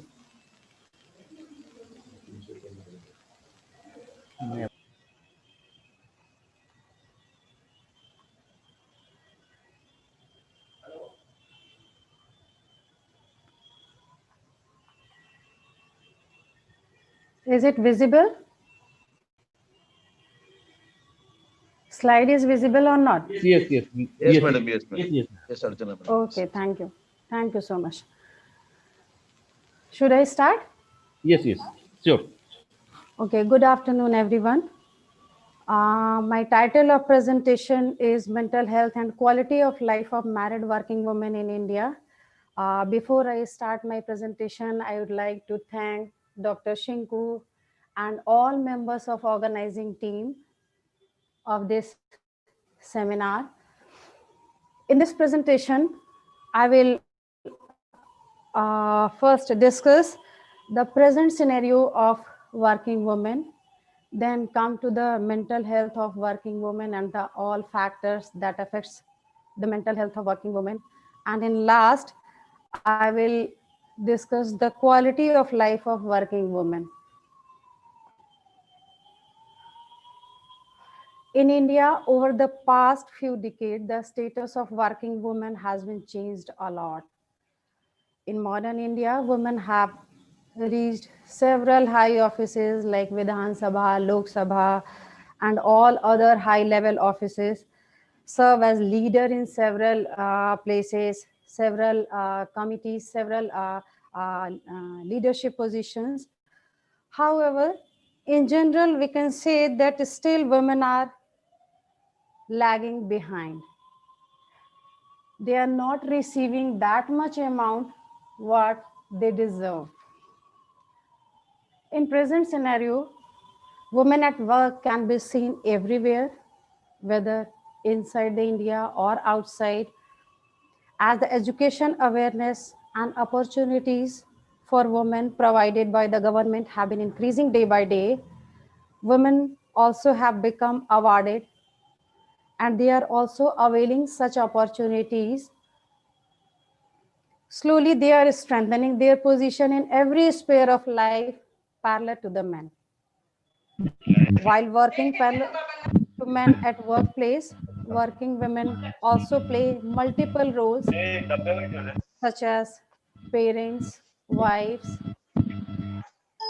and many more, which become very much strenuous for them. It is the added responsibility for women, and sometimes it acts like a burden. Working women with young children, or working women with more than one children, or working women with their elder family members, it all affects their physical as well as psychological well-being, because a lot of work she has to do at the workplace and at home also. Now, Indian women, we cannot say that women are not empowered. At this point of time, women are empowered. They are receiving great opportunities, especially with their empowered status. They are provided with appropriate education, best job opportunities like men, and lots of responsibility to perform when a girl in India gets married. When you are unmarried, then their responsibility, their burden are comparatively less. But when you get married, your responsibilities or your burden or your workload become just doubled. When married, then this responsibility doubled up, which include why it doubled, because you are expected to being a good worker. You are also expected to good homemaker. You have to take care of your whole family, your children, your elder mother, your father, your in-laws, or the members you have in the family. Then there is a demand of proper work and life balance. You have to balance your workplace, your family duties, your household duties also. And due to this, women are facing a lot of burden, a lot of problem. A married woman has many roles to play in the society, which was really a high successful job. With the increase in population throughout the globe, the access to basic need of life has been limited, and it was then the need of modern time that women work side by side with men in order to run their houses. It is the responsibility of women also to make money for their family, for their children, for their parents, for their other family members, so that they live life in a better way.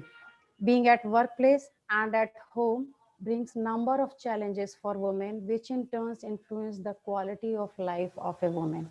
Because she is facing numerous challenges at workplace and at home both, so it affects the quality of life of a working woman. And most studies of employed married women in economic need as being the primary reason given for working, because they want to support their family financially as well as physically, so they are working. And 90% or 95 percent cases, it is true that they have to generate some money for their family or for their own or for their spouse or for their children. That's why they are working, and they are facing, or they are happily facing, these burdens.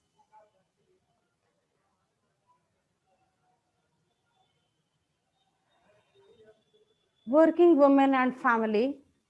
Working mothers have been proved to be beneficial for the child and the betterment of the family. Studies have shown that working women have been proved to be beneficial for their child and betterment of the family. Why? Children become smarter and active in comparison to those having non-working mothers. Some studies have shown that children become smarter as they started taking decisions of small things. They are become more responsible in early age, because every time mother is not available to provide them help. So they become smarter and active, more active in comparison to those having no non-working mothers, or the mothers are available around the clock for their children. They become independent and more responsible. Working women can also provide financial help to their families. For comfortable life and to attain self-satisfaction, women are working really hard and balance between their personal and professional responsibilities.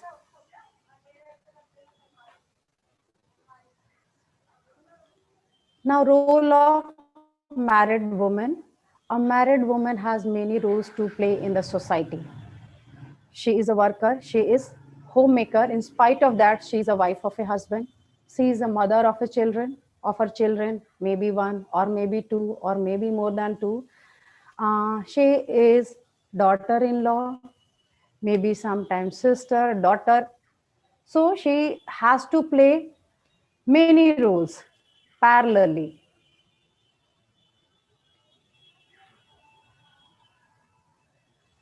Women in dual role. Women are going to expand their lives to include a career while maintaining their traditional role. Mothers may work in office for 6 to 8 hours, but their work does not end there. After 8-hour works, she has to work in the family also, at the house also. After finishing office, a mother comes home and take care of her children, husband, and house. Her office as well as home responsibilities make a very demanding schedule. Women economic well-being is usually enhanced and the overall level of development in their communities. Now, work and quality of life. In married life, women had a number of responsibilities to perform. Therefore, women undergo high amount of pressure. This pressure at the workplace and the house may influence the quality of life differently. The working women experience financial independence, high self-esteem, and experience less insecurity and good social life compared to non-working women. Because of high pressure of workplace and house also, sometimes she felt burdened, or you can say overburdened. The working woman experience financial independence because she is independent to expend some money according to their demand, according to her demand. High self-esteem because she is a decision maker, she is a worker, she is independent, and experience less insecurity in terms of finance or decision making, or related to their you can say parvarish of children and good social life compared to non-working women, because non-working women are feeling less financial independence, they experience less security and poor social life. Then work-life balance. Of life for one means to have a proper work-life balance, and achieving this balance is indeed the most difficult thing for a woman in the present situation. सारी problems यही हैं, because work-life balance is a very tough job. Once you try to balance one place, another place is affected, and once you try to balance at home front, work is affected. Therefore, imbalance in the work and family of a woman can affect the quality of life and cause high level of stress, mental illness, and happiness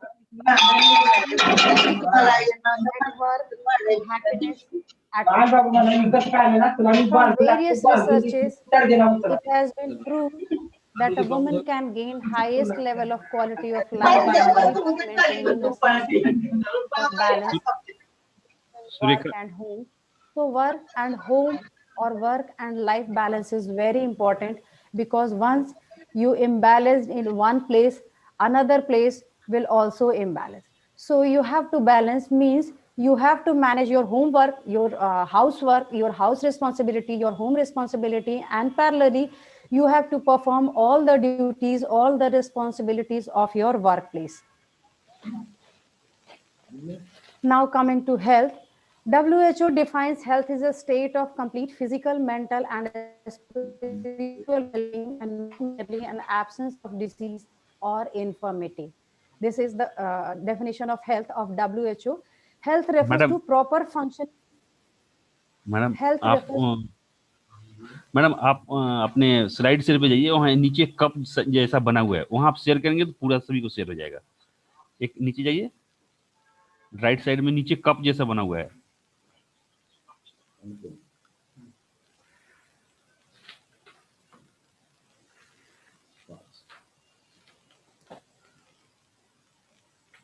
Now it is okay?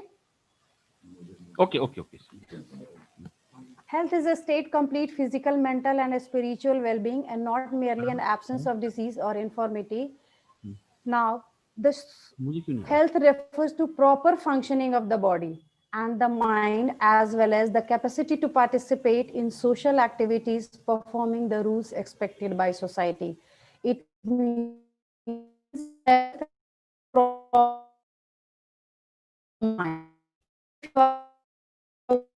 and physically at workplace, then also you are not functioning, or your body is not functioning properly, or you are not functioning properly, and the capacity to participate in social activities, performing the rules expected by the society.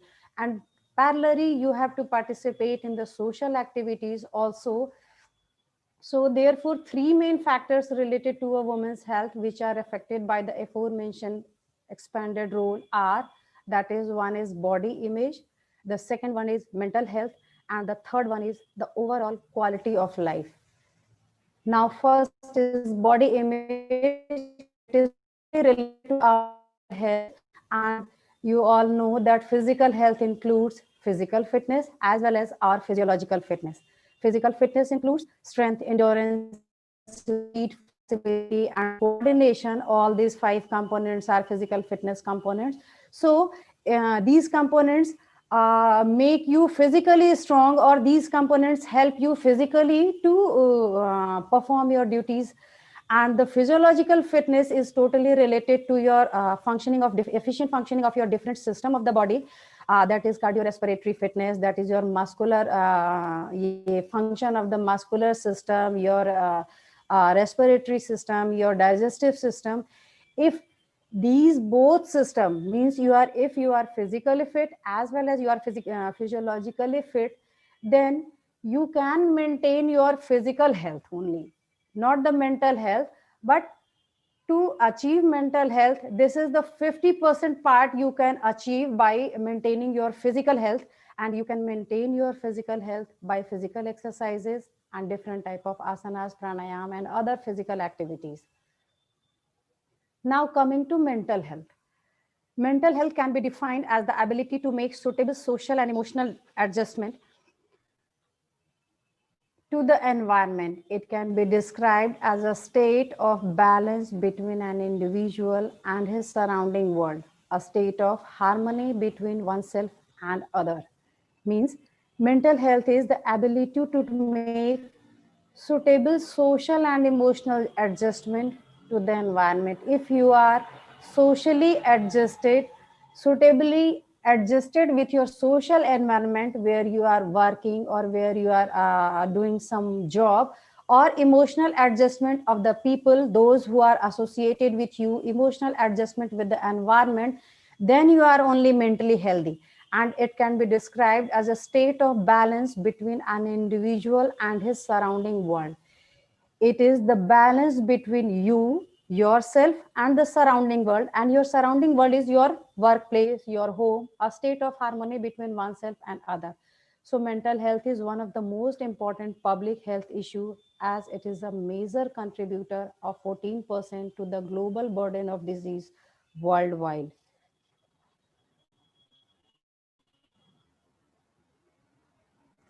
Mental health is the foundation for well-being and effective functioning of an individual and for a community, and that of women is important both for their own and the well-being of their at family. If the woman is not mentally healthy, if the woman is not mentally comfortable, then it will affect their home life as well as the workplace functioning. Because if she is not mentally healthy, if she is not mentally comfortable, then she cannot perform their duties as at home and at workplace properly, with utmost care, or you can say with utmost functioning. So women are more likely than men to be adversely affected by mental disorders, the most common being anxiety and depressive disorders. And the reason behind this, that women have to work in both the front, as the workplace or their job related responsibilities, and the household responsibilities or at house. That's why they are more affected comparatively to men in mental disorder, by the mental disorders, and the common being are anxiety, stress, or depressive disorders. Predictors of poor mental health of women are unfavorable attitude of their colleague. This is a very important factor for working women and their poor mental health. This is because unfavorable attitude of their colleagues at workplace. If your workplace is not very favorable, if your workplace is not very comfortable for you, your colleagues are not very favorable, their attitude, their behavior favorable towards you, then then you are prone to be mentally healthy. So unfavorable attitude of their colleagues, their administrator, their co-worker is very important for the mental health of a employee. Not sharing the problems with other family member. It is mainly the problem that women try to save their problems at their own end and not share the problems with other family members or their husband or their elder members. So she's trying to solve this problem and think that no, after some time it will okay, and after some time this will not happen, and due to this they suffer a lot. And they become Madam, please conclude within 2 minutes. okay. Then factors affecting mental health, that is lack of awareness regarding mental health. Women are not very aware regarding their mental health. age of the working women, younger women are more affected by their mental health comparatively to, or they are more less adjusted at the workplace. Addiction of chronic illness, home and workplace atmosphere, job related factors are also there, and less participation in decision making process of the family. Work family conflict is also. Then reason behind poor mental health is mental pressure due to dual duties, high family expectation and corporate responsibilities, and ability to face and accept the realities of life. Stress and family responsibilities always have a negative relationship with mental health. Then mental health is very important because it affects the relationship, it affects your relationship with others, and it affects your attentiveness. You become less attentive, your concentration will affect it. Then conduct, then ability to organize the things, ability to communicate the things. It is also important because problems can lead to other problems. If you are mentally unhealthy, gradually you become physically unhealthy, so you become socially isolated. So it is very important. Then for protection of mental health, you can eat healthfully, exercise is must, exercise adequately, and some care for yourself also. Care for health daily, take time for yourself regularly, sleep bountifully, and manage stress delightfully. For protection of mental health, say sometime no. Don't overbook your schedule or your time. Make time for quiet. You can make meditation. You can avoid some time for phone or TV.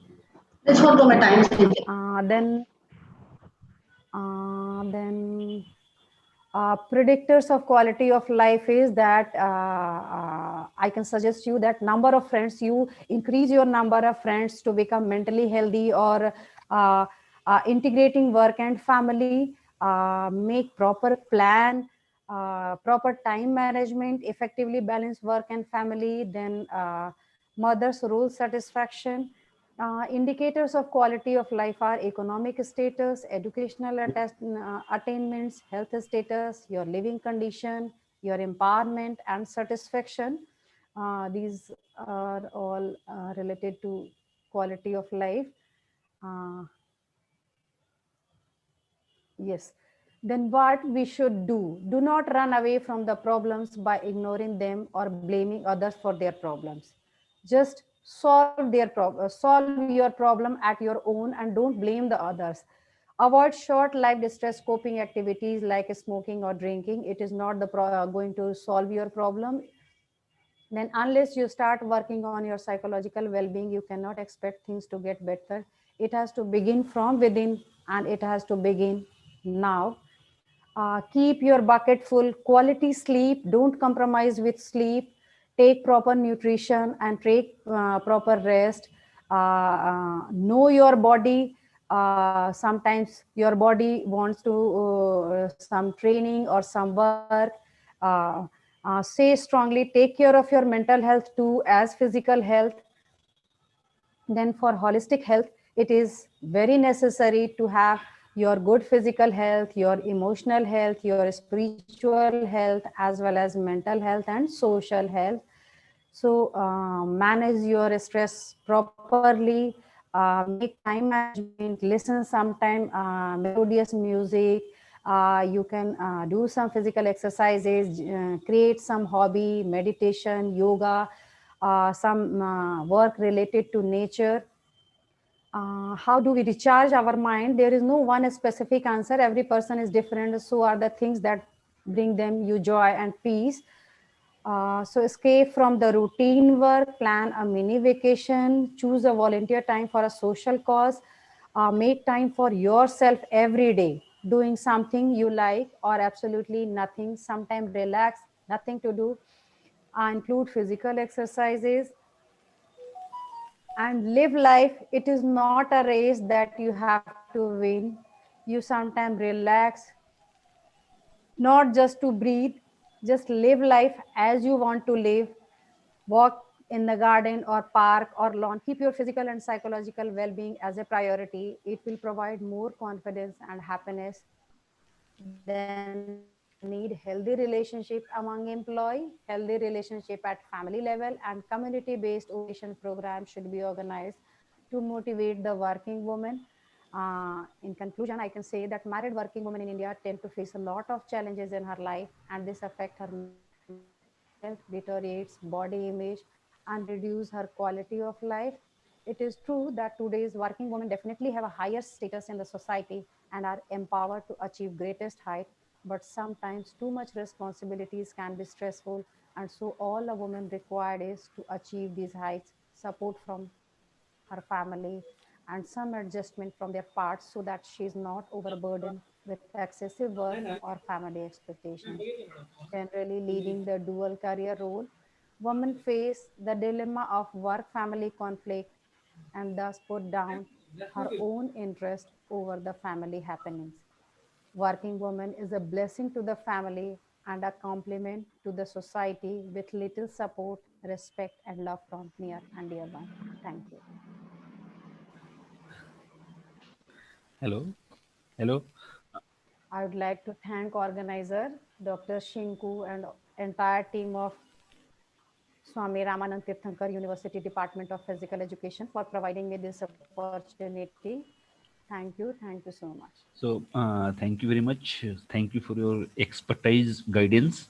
So now I request to Dr. Sampath, so say something or concludes her lecture. Yeah. It's a fantastic and a great effort by Ramanand Tirth Institution and Sinku and team. And Madam has presented within the short span, and she have covered this pandemic and as well as the women facing in India, and as well as the women world. And now it has been, there will be no difference between the gender in men and women, but even India development, the women empowerment and women care is very, very important. We are a part of our life. Men or women with a family. Now we can see that everyone is working on whether in the home or away. So I am sure about this fantastic topic, and this institution and department has been taken a wonderful idea. Madam has presented in a wonderful way, as he is a senior faculty, and I am sure that Banaras Hindu University is a well-known institution. Really well done, Madam, and we wish you again, once again, the happy Deepavali to all, and we'll see more programs and ensure that women development. Congratulations and thank you. Thank you, sir. Thank you so much and happy Deepavali to you. So thank you. जय भगवान जी, आप कुछ बोलना चाहते हैं? जल्दी आप 2 minute में जल्दी जो ना बोलिए. आपका माइक म्यूट है आपका. Okay. Thank you, Sinku Kumar Singh sir, for giving. Madam ने बहुत अच्छा कंक्लूड किया है, और मैं ये कहना चाहता हूँ कि एक दो चीज़ों को छोड़ के, जैसे दहेज मुकदमा होता है, उन चीज़ों को छोड़ के बाकी चीज़ें हमेशा से महिलाओं के विरुद्ध ही जाती हैं. कई बार, क्योंकि इस मामले में भी बहुत ज़्यादा टॉर्चर किया जाता है महिलाओं को.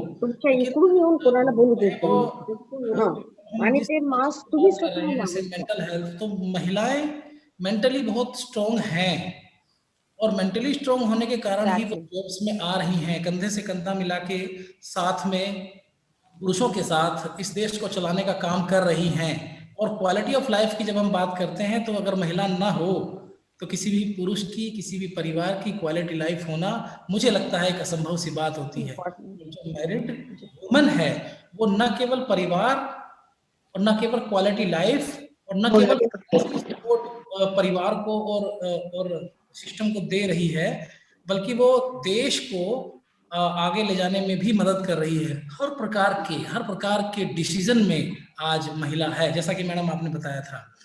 और इसमें एक बहुत बड़ी चीज आपने जो बताई कि जो हमारे कलीग्स हैं जिनके साथ वुमेन्स नौकरियां, यहाँ उनका रोल होना बहुत जरूरी है. और जितना हरासमेंट होता है, मैं जितनी मेरी समझ है, जितनी मेरी उम्र है, मुझे लगता है कि जितना हरासमेंट होता है वो महिलाओं की तरफ से बहुत कम होता है. पुरुष वर्ग की तरफ से महिलाओं को ज्यादा हरास किया जाता है, चाहे वो परिवार की बात हो, चाहे वो चाहे वो उसके वर्क प्लेस की बात हो, तो यहाँ पे ज्यादा मेंटल हेल्थ की जरूरत महिलाओं की अपेक्षा पुरुषों को है, और उनको ये आत्म आकलन करना होगा कि हमें किस तरीके से वुमेन्स के साथ पेश आना चाहिए। और आपने बहुत अच्छा, बहुत वैल्यूएबल चीजें बताई, और सोचना होगा महिलाओं को नहीं, पुरुषों को, कि हमें कैसे इस आबादी के साथ रहना है और कंधे से कंधा मिला के चलना है। Thank you. Thank you, sir. Thank you so much. Nice comment, sir. Thank you so much. Thank you. Thanks to all of you. So now this is the time for our next session. So the next session speaker, Dr. Sadhana Kumar, senior gynecologist, Sadhana Hospital, Dhanbad. The chairperson of this session, Professor Dr. Vasanti Kandiraman, professor of Mumbai University. Dr. Professor Sunanda Rodge, principal, Government B.Ed College, Nanded. She was also a joint director, Government of Maharashtra. So before that, so I would like to introduce Dr. Sadhana Kumar. So Dr. Sadhana Kumar, not only doctor, not a medical practitioner. She is also a great social worker in the area of Dhanbad, Jharkhand region. She is working for the empowerment of women, especially in rural area or the tribal area. So she has completed her MBBS from Patliputra Medical College. She has completed MS from Patna Medical College and Hospital. So she has a lot of degree in medical education. So actually she having a very busy demanding schedule. So she is going to preparing a cesarean in hospitals. So thank you for giving us your valuable time. So second, Dr. Professor Vasanti Kandiraman. She is a professor of Mumbai University. She is hello. She is my good wisher. She provide all helps whenever I required. She guided me every time as like my elder sister. So second is Sunanda Rodge madam. She is a principal of government B.Ed college. So she act like as my mother, and all time she inspired me. She inspired me for do every new task, every new research, etc. So now I request to Vasanti madam. So please take of the sessions with Dr. Sunanda Rodge. Dr. Vasanti madam. Hello. Very good. Yeah. Good afternoon to all. Am I audible? Dr. Shakti, could you please Yes, you are audible, but your sound is very quite high. Okay. Yeah. So very good afternoon to everyone. And on the outset, I would like to congratulate SRTM University, the Department of Physical Education, and Dr. Singh and his entire team for organizing that national webinar on mental health and quality of life of married working women in India. And secondly, I would extend my appreciation for selecting this particular topic during this pandemic period, because generally I have seen many titles only for women, but particularly you have selected for working women. Working women, which is very important, and women are the backbone of the society. You know, it is a universal truth that so we need to take care of women in all the aspects, and there are so many factors affecting or enhancing the mental health of women. And the beautiful title which you have chosen, it has got interrelated with mental health as well as the lifestyle. I mean, the quality of life. If the quality of life is enhanced, eventually the mental health also will get enhanced. It is vice versa. So we are very eagerly to listen to Dr. Sadhana Kumar, and we have got a multifaceted personality, madam, because she's, as Dr. Singh rightly said, not only a medical practitioner, and she is a social activist, and she is involved in social activities, particularly for empowerment of women. So, and I extend my gratitude to Dr. Singh for inviting me as a chairperson and part of this academic program. And also I would like to happy to share my chairperson this thing with Dr. Sinanda, madam. And yes, and before that, I would like to congratulate Dr. Singh for getting awarded as the best teacher by NCTE. On behalf of the entire team, I would extend the congratulations to you. And now I request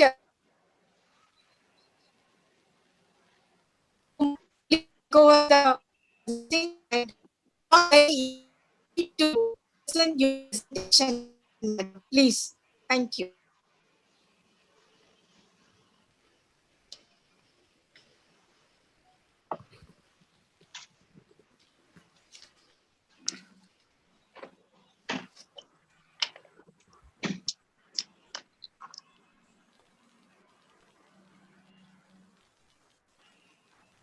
May I speak? Am I audible? Yes, please, ma'am. Yes, Yeah, am I audible? Yeah, sure. A very good afternoon to all our research persons, and thank you, Basanti madam, for your kind introduction. Good afternoon, all the chairpersons and all our viewers. Dr. Sinku, can you share my screen, please? Hello, can you allow to share my screen? Okay, okay. Piyush ji phone karo. Piyush ji, please allow her to share her screen. Hello. Piyush ji. Piyush ji.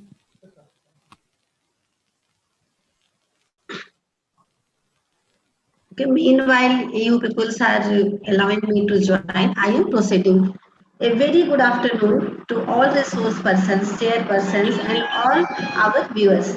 It's my pride privilege to be a part of this nice webinar.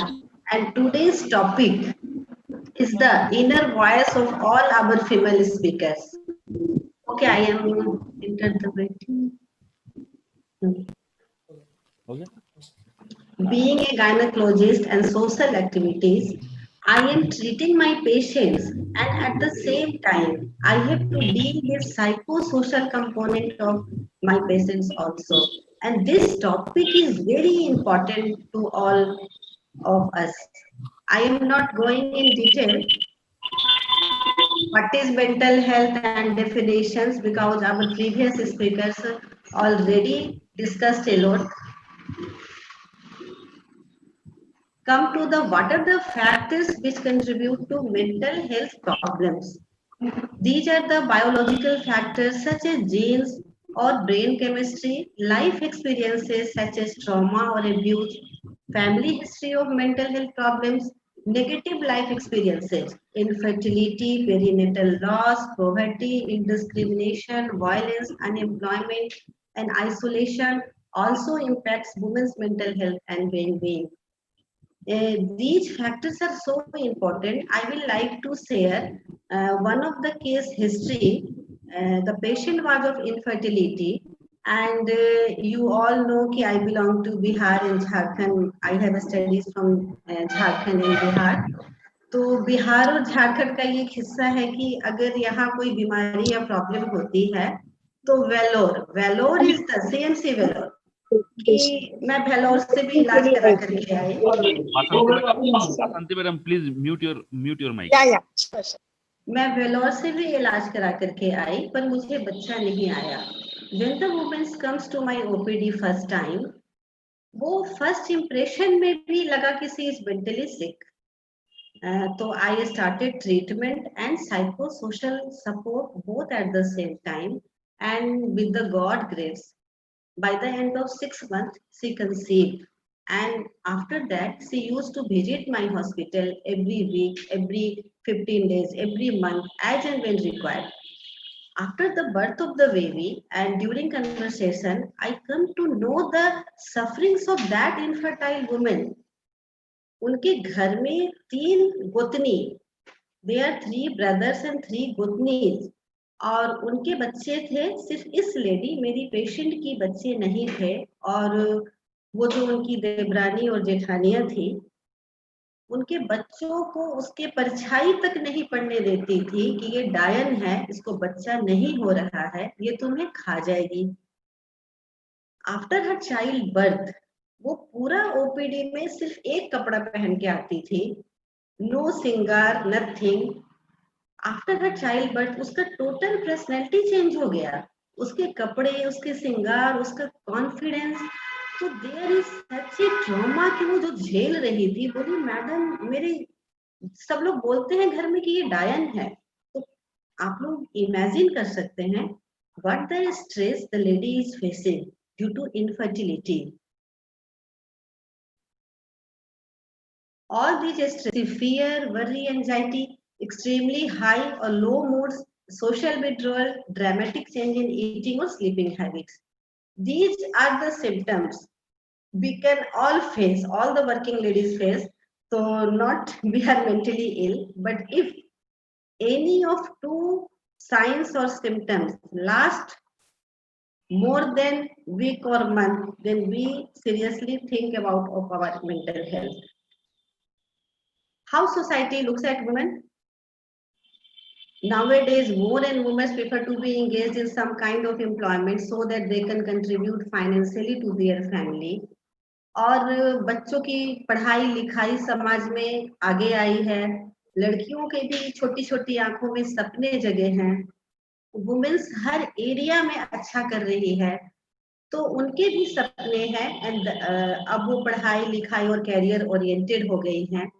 So at the same time, but the attitude towards the women, especially the married working women, and their role in the family has remained the same even today. Care of family and children is considered as their primary responsibility, thus carrying as duties and responsibility both at home and workplace over strengths a married working women. Real world example. Real world example of career women. Being a career woman in India is hard work, especially if you are married and have kids. Women are the ones who are burdened with the challenge of the work-life balance in India, plus a lot of extra baggage that a working woman has to carry. Unlike their male counterparts, despite their multitasking ability, career women in India are often criticized for being a below average homemaker and not being there for their children. The ideal Indian woman. Just see this picture. This is from class 10th NCERT, and I will like to thank my younger son Ansul, who is in 10th, who prepared this presentation, and he share this slide to all of you. Just see, this is the concept of ideal Indian woman, perceptions of Indian woman. For the TV shows, what is the ideal woman? खाना पीना खाया बनाया और उनका TV show देखा and TRP बढ़ाया. To the fashion industry, the ideal beauty, 0 size, 36, 16, 36. To the society, the ideal housewife, Durga माता की तरह 10 हाथ होने चाहिए, एक आवाज में सास ससुर बच्चे पति सबों का सब फरमाइश पूरा होना चाहिए. Multitasking Indian woman. To the prospective in-laws, the ideal bride. To the employer and male employees, the ideal employee. Which one of these is you? Just think. Ideal woman. In India, an ideal woman is the one who devotes more of her time to managing household chores, taking care of her family, and grooming her children. Though society is seeing an enormous improvement in the status of women in India, The traditional concept of a woman as a housewife stays stuck in the minds of people, including modern Indian women. For a majority of them, having a baby is very important. When she tries to be a mom and the professional at the same time, sacrifice, compromise, working mom guilt, and the elusive work-life balance all come into play. What about younger married working women? Data on mental health among married working women in India is sparse. Younger married working women had poor mental health as compared to older counterparts. This could be due to reason that younger women might be starting to handle new additional responsibilities after marriage. Women whose husbands are addicted to alcohol or any drug were found to be at increased risk for depression. For younger married women, I will like to speak one experience and जितने भी हमारे mail professor and sirs हैं उन्हें मैं ये बात कहना चाहूंगी और हमारी जितनी भी मॉम्स हैं जो हमें सुन रही है उन्हें भी मैं ये बात शेयर करना चाहूंगी। ये ठीक है, हमारी बेटियां आगे बढ़ रही हैं, हमारी बेटियां पढ़ रही हैं, पर हम बेटियों के अंदर में आज भी ये बात अंदर तक है कि एक वुमेन तभी कंप्लीट होती है जब वो माँ बनती है। Being a gynaecologist and being a doctor, मैंने अपने जिंदगी का बहुत साल हॉस्टल में स्पेंड किया है, पर हमारे पेरेंट्स ने हमें इस तरह की टीचिंग दी कि हम घर के हल्के फुल्के काम just like making tea, washing our clothes, खाने के बाद अपने बर्तन धोना, ये सारे कामों में हमें सोचना नहीं पड़ता था, हमें कोई झिझक नहीं होती थी।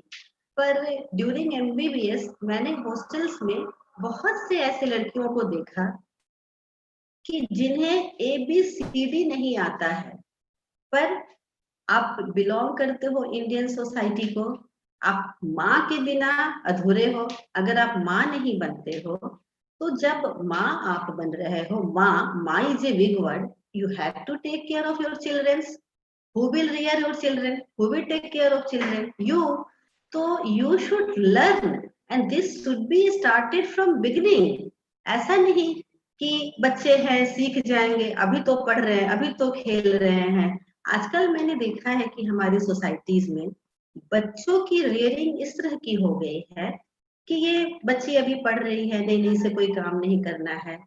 तो जब ये बच्चे अचानक से शादी के बाद दूसरे घर में जाते हैं जहां उन्हें घर की जिम्मेवारी संभालने का रोल प्ले करना होता है, एट द सेम टाइम उन्हें माँ भी बनना है, उन्हें कैरियर भी संभालना है, तो ये total mess and there is total breakdown.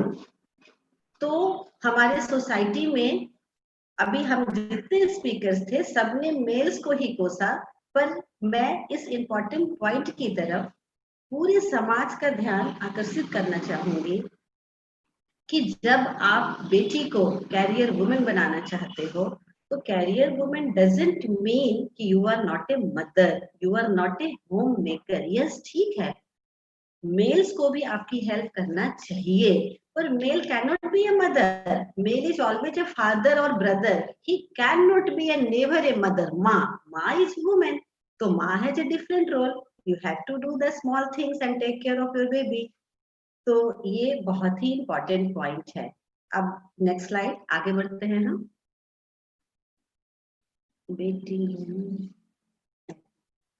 Factors deciding mental status of married working women: age of women, duration of marriage, nature of work, education of women. Nature of work and education is also very important because working women का range अब एक simple sweeper, daily wager से लेकर के CM PM तक है, जिसमें there is a wide variation of education and nature of work.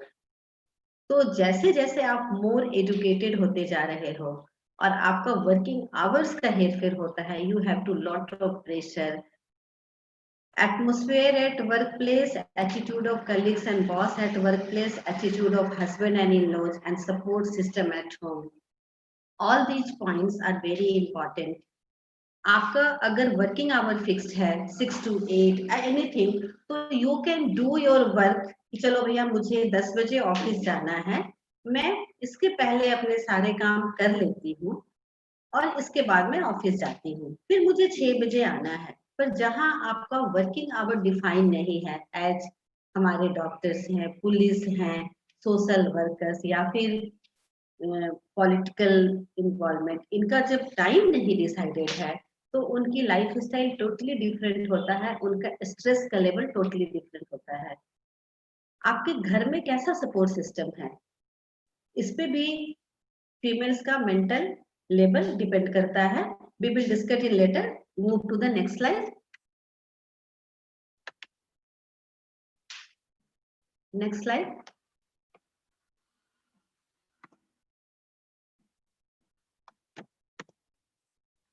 How these factors affect married working women?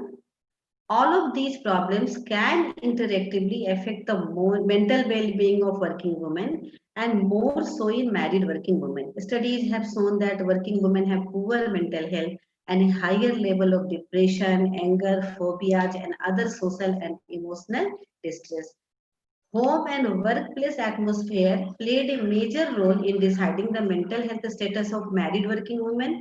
Conducive workplace atmosphere, favorable attitude of colleagues at workplace, and favorable attitude of husband-in-laws at home were found to be protective of overall mental health. What are the psychological problems? Role conflict, job strain. ये 2 points मैंने खुद झेला है, इसको मैं detail में discuss करना चाहूंगी। व्हेन मैंने अपना एमएस कंप्लीट किया, I got government job, and government job में तो वो मजा नहीं है जो प्राइवेट प्रैक्टिस में है। At the same time I started my private practice, and nature of job मेरा था कि 24/7 घर में 2 छोटे छोटे बच्चे थे, हस्बैंड इज ऑल्सो डॉक्टर, उनके पास टाइम नहीं था, टोटल डिपेंडेंसी मेरा मेड्स पर था, मेरे ड्राइवर्स पे था। तो जब मैं रात में 8 बजे, कभी 7 बजे, कभी 9 बजे घर में आते थे, मेरे बच्चे दौड़ के मुझे हग करते थे, और दैट टाइम मुझे वो अच्छा नहीं लगता था। मुझे लगता था कि जस्ट लीव पे, मुझे चाहिए साइलेंटली छोड़ दो, मुझे कोई चाहिए कि मेरा केयर करे। मुझे बच्चों की हंसी प्यार अच्छा नहीं लगता था। इस तरह से मैंने साल 2 साल खींचा, और बीइंग ए डॉक्टर मुझे ये समझ में आया कि ये मेरे साथ क्या हो रहा है, ये मेरी लाइफ कहाँ जा रही है। और दैट टाइम मैंने अपना गवर्नमेंट जॉब रिजाइन किया, यू नो, और उसके बाद से मेरा अपना हॉस्पिटल एंड घर, और मैं बहुत ही peaceful life, although stress level is high, being a obstetrician मेरा stress level is very high, but at least मैं थोड़ा पीसफुल लाइफ जी रही हूँ। रोल कॉन्फ्लिक्ट का तो वर्किंग वुमेन्स का ये हाल है कि कभी घर में आया, बच्चों ने कह दिया कि मम्मा कुछ अच्छा सा कोई डिश बना दो, जैसे ही डिश बनाना स्टार्ट किया कोई इमरजेंसी आ गई। उस समय आपको लगता है कि एक गिल्ट कॉन्शियसनेस होता है अंदर में कि मैं अपने बच्चों के लिए ये नहीं कर पा रही हूँ, बट नेचर ऑफ वर्क मुझे वहां रहना अलाउ नहीं करता है, and I have to run to my hospital to save the life of children or women. तो धीरे धीरे आप एडजस्ट करते हो, बच्चे भी आपको सपोर्ट करते हैं, और इस तरह आप मेंटली साउंड रहते हो। तो psychological problems can be role conflict, job strain, mental fatigue, stress, anxiety, frustration, depression, anger, phobias and other social and emotional distress. Hospital established that in their study that job-related factors and social support from family were important predictors of the mental health. Women who were sharing their problem with their husbands and maintained good mental health. Those women who experienced the job-family conflict or did not participate in the decision-making process of the family were at increased risk of developing poor mental health. Whereas spending time to attend social and devoting some time for yoga, meditation, exercise had good mental health outcomes. Now comes to the treatment part. What are the methods of the treatment? Pharmacotherapy. Yes, pharmacotherapy is there in cases of bipolar unipolar disorders like schizophrenia, mania, and bipolar disorders, sometimes having elated and having depressed. These things require medical management, and we need drugs in terms of antidepressant, benzodiazepines, and other elements like lithium.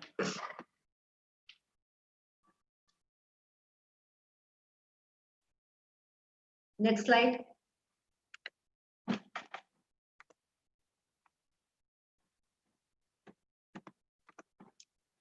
Physical activity.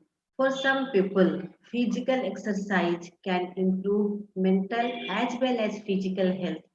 Playing sports, walking, cycling, doing any form of physical activity trigger the production of various hormones, sometimes including endorphins, which can elevate a person's mood. Studies have shown that in some cases, physical activity can have the same impact as antidepressant when treating depression and anxiety.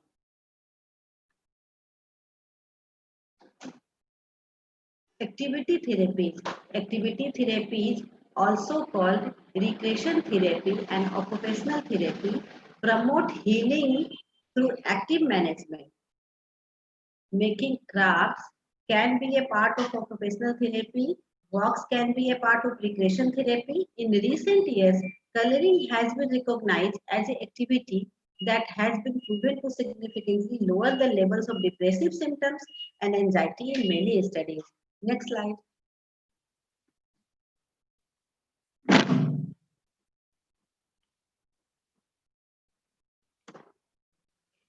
Expressive therapies or creative art therapies are the form of psychotherapy that involves the art or art making. These therapies include art therapy, music therapy, drama therapy, dance therapy, and poetry therapy. It has been proven that music therapy is an effective way of helping people who suffer from a mental health disorder. ये सारे therapies आपको यही बता रहे हैं कि working women, multitasking women होने के साथ साथ एवरी वुमेन को अपने लिए कुछ टाइम निकालना चाहिए। वो किसी भी रूप में हो सकता है, either sports, either music, either dance, जिसमें वुमेन को इंटरेस्ट है, painting, anything else. Psychotherapy is the general form of scientifically based treatment of mental health issues based on modern medicine. It includes a number of schools such as Gestalt therapy, etc. Meditation.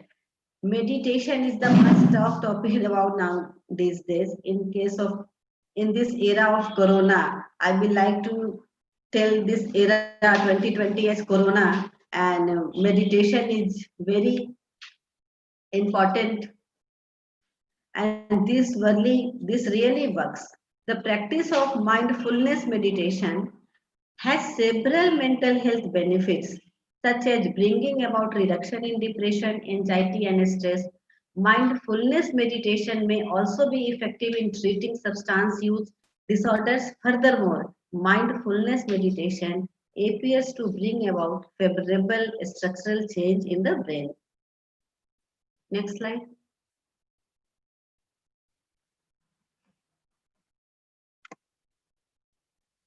Exercise for mental health. Mental fitness is a mental health movement that encourages people to regulate and maintain their emotional well-being through friendship, regular human contacts, activities that include meditation, calming exercise, aerobic exercise, mindfulness, having a routine, and maintaining adequate sleep. तो women's सदियों से भारत में महिलाओं को देवी का रूप बोला गया है, मल्टीटास्किंग बोला गया है, और जब जब देवों पे विपत्ति आती है, सृष्टि में विपत्ति आती है, वो महिलाओं की तरफ ही रुख करते हैं। इस बात में सच्चाई है। तो ये हमारा जो प्रॉब्लम है, अगर हमारे पुरुष साथी साथ दे, हमारी फैमिली, वर्क प्लेस पे, तो नेचुरली ये बहुत कम हो जाता है। पर अल्टीमेटली सारा चीज मैनेज तो हमें ही करना होता है, क्योंकि ये गुण नेचर ने सिर्फ हम वुमेन्स को दिया है, XX gene, XY gene males को नहीं दिया है, ये बात आपको माननी पड़ेगी। तो इसकी स्टार्टिंग हमें घर से करना चाहिए, होम से करना चाहिए, जहां बच्चों को अब ये सीख देना चाहिए कि बेटा अब वो दिन नहीं है कि आप जॉब से आओगे और घर में एक वैसी वाइफ मिलने वाली है जो सज धज के आपका इंतजार कर रही है। एट द सेम टाइम आपको बेटियों को भी ये शिक्षा देनी पड़ेगी कि बेटी ठीक है, तुम कैरियर वुमेन बनो, नाम करो, पर माँ तो तुम ही बनोगी ना। माँ का नाम, माँ इज ए बिग वर्ड। अगर तुम बिना माँ बने खुश रह सकती हो देन इट्स ओके, तुम्हारा घर नौकरों से भी संभलेगा। बट इफ अगर आपको माँ बनना है तो you have to take part in household activities, you have to manage and you are the team leader at home. तो ये स्टार्टिंग चाइल्डहुड से होने चाहिए, ये माइंड सेटअप होना चाहिए, तभी हम महिलाओं का मेंटल हेल्थ इंप्रूव करेगा। और नेचुरली अगर एक औरत का मेंटल हेल्थ इंप्रूव करता है तो उस घर का मेंटल हेल्थ इंप्रूव करेगा, उस समाज का इंप्रूव करेगा और उस देश का करेगा। ऐसी औरतें जिनके हस्बैंड्स की ट्रेनिंग ऐसे माहौल में हुई है कि वो छोटे मोटे काम कर पाते हैं, तो उन औरतों को मैंने देखा है कि वो बड़े रिलैक्स रहते हैं। लेकिन हमारे सोसाइटी में आज भी घर के काम और जिम्मेवारियों की सारी भार जो है वुमेन्स को ही दिया जाता है।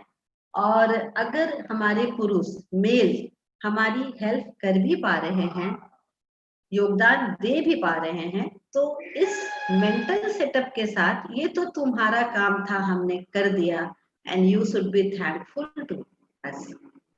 ये चेंज लाना पड़ेगा। ये तुम्हारा या मेरा नहीं, ये घर हमारा, ये बच्चे हमारे, ये घर का काम हमारा।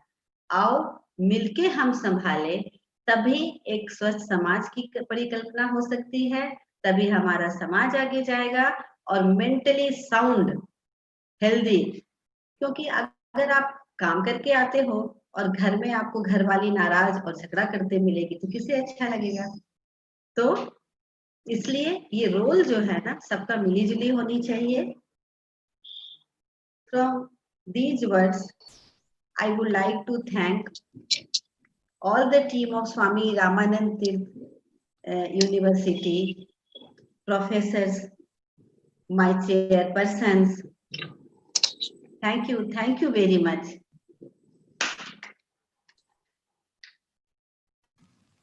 Thank you very much for your good lecture. So actually, the married couple or married women are more and more mental health related problems. But one research study conducted by me, actually this was a part of a major research project funded from the Indian Council of Social Science Research. So infertility is one of the causes, most common causes of poor mental health of women. So in the modern world, the issue is becoming more important along with increased age of marriage, problems of modern time, and increased number of secondary disease. So infertility increase the risk of domestic violence and emotional breakdown of the women. Experiencing violence because of infertility is twice more. Communications problem are more prominent during first year of marriage, which is one of the aspect of communications problem regarded as a risk factor for violence. Many studies determined that infertility had ill effects of marital relationship, sexual life, and economic condition of couples in their stress, anxiety, and depression higher than fertile populations. So younger, nervousness, decreased self-respect, difficulties in interpersonal relationships, decreased life satisfactions, anxiety, and depression are commonly reported indicators of psychological disorders associated with married working women. So you have delivered a very wonderful lecture. So I thank from my university on behalf of this university. So I request to Chairperson Dr. Basanti Madam. So please conclude this session. Thank you, Dr. Singh. Thank you very much, Dr. Sadhana Kumar. Madam, it was a clear and crispy presentation about mental health and quality of life of married working women. And you have very nicely presented highlighted, in fact, the factors, various factors influencing the personality of women, that is biological, family factors, social factors, situational factors, and cultural factors. And also you have explained a case study wherein you have compared the personality of a woman after delivery, like how they change their personality, and the status of mental health comparatively the younger working women and also the older working women. Why that is there? It is not a negative thing because of additional responsibilities. Very nicely you have highlighted that point. And also the 5 warning signs of mental illness, where each and every working woman should focus on that to give importance of those illnesses to become a positive.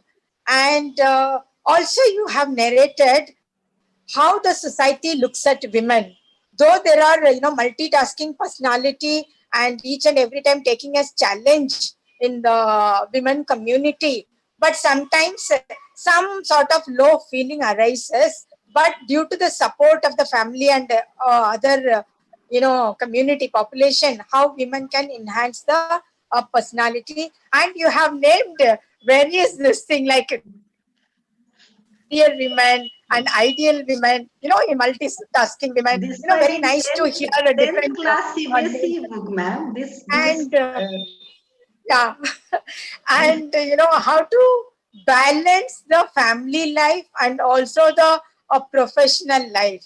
That is very nicely you have explained. And also the various psychological problems and the various treatments, name it pharmacotherapy, physical activity, activity therapy, expressive therapy. It is a very beautiful therapy. Even we do practice that, because the colorful this thing soothes the mind of not only working women, even the general population also. It is an excellent therapy where each and every individual can practice that, because of the various colors. They get this thing get activated, the brain, particularly. So that enhance the mental health of each and everyone. And you have explained everything very nicely, very short and sweet. And convey our thanks to your son for helping you to prepare the slide of ideal women. Congratulations. Yes, you have prepared the slide very nicely. Being a boy, given importance for women.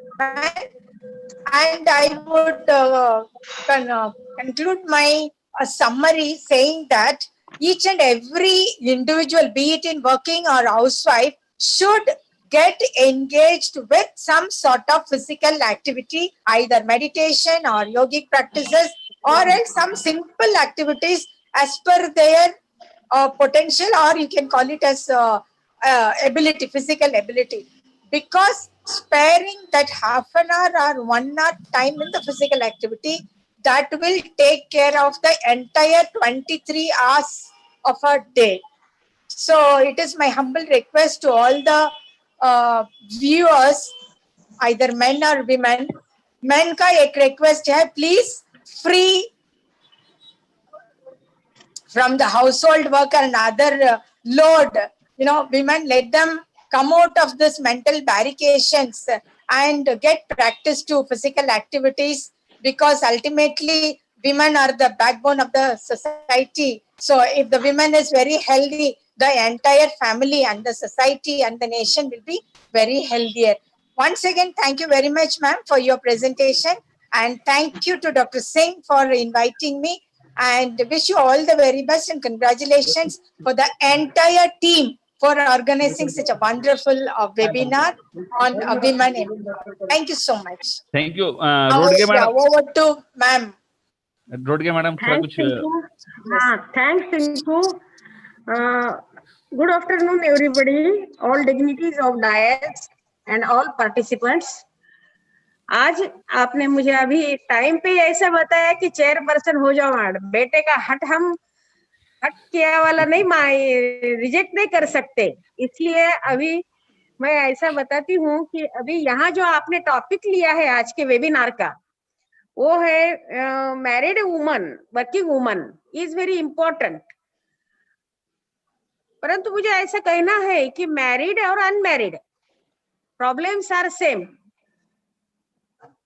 जो स्त्री अपनी day to day life में service करती है, तो उसके सामने जो प्रॉब्लम्स आते हैं फैमिली से और मेल डोमिनेंट सोसाइटी से, वो सेम रहते हैं। मगर यहाँ पर वर्किंग वुमेन के बारे में साधना मैडम ने जो बताया है वो बहुत इफेक्टिव है, फैक्चुअल है, एक्चुअल है। इन प्रेजेंट कंडीशन में वो बहुत हमें सिखा देता है। उन्होंने जो प्रॉब्लम यहाँ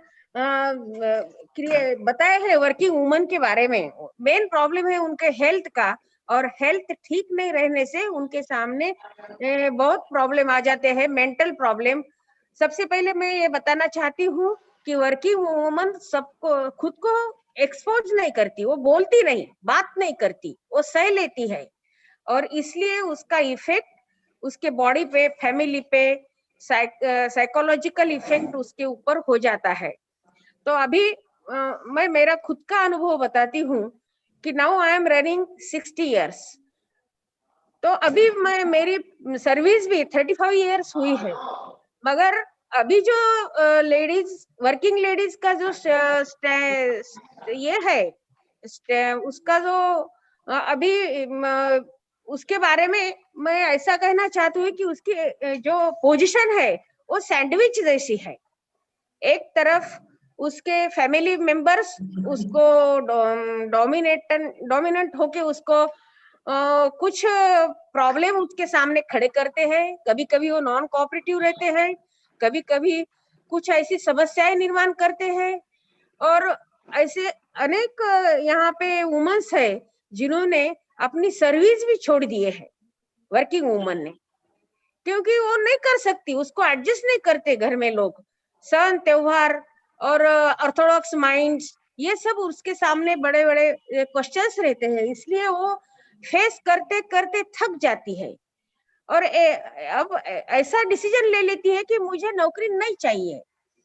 मगर जो वुमन स्टर्डी होती है, बोल्ड होती है, वो ये सब जो उसके सामने प्रॉब्लम्स आते हैं उसको निग्लेक्ट करते जाती है। मैडम साधना मैडम, आपने इतना अच्छा यहाँ बताया है कि मुझे आपकी जो एक पीपीटी है Indian woman, ideal Indian woman, वो बहुत इफेक्टिव लगी है, बहुत इफेक्टिव है वो। तो आपने जो उसमें फैक्ट और वो बताया मुझे बहुत पसंद आया है। तो इन शॉर्ट मैं ऐसा बताना चाहूंगी कि जब तक अपने सोसाइटी के थिंकिंग लेवल में या थिंकिंग में चेंज नहीं होता, तब तक हमारे वर्किंग वुमन के सामने जो प्रॉब्लम्स है वो प्रॉब्लम इन फ्यूचर वैसे ही रह जाएंगे। इसलिए सोसाइटी में चेंज होना, वो चेंज सडन नहीं आ जाएगा, उसको टाइम लगेगा। तो वो सोसाइटी और घर में जो एक डोमिनेंसी चलती है, ये डोमिनेंसी जब कम होती जाएंगी तब वर्किंग वुमेन हेल्दी होते जाएंगी। वो खुद के तबियत प्रकृति के बारे में कुछ नहीं सोचती हो, खाली वो अपना जीना दूसरों के लिए जीती है, इसलिए ये बहुत सारे प्रॉब्लम्स क्रिएट होते हैं।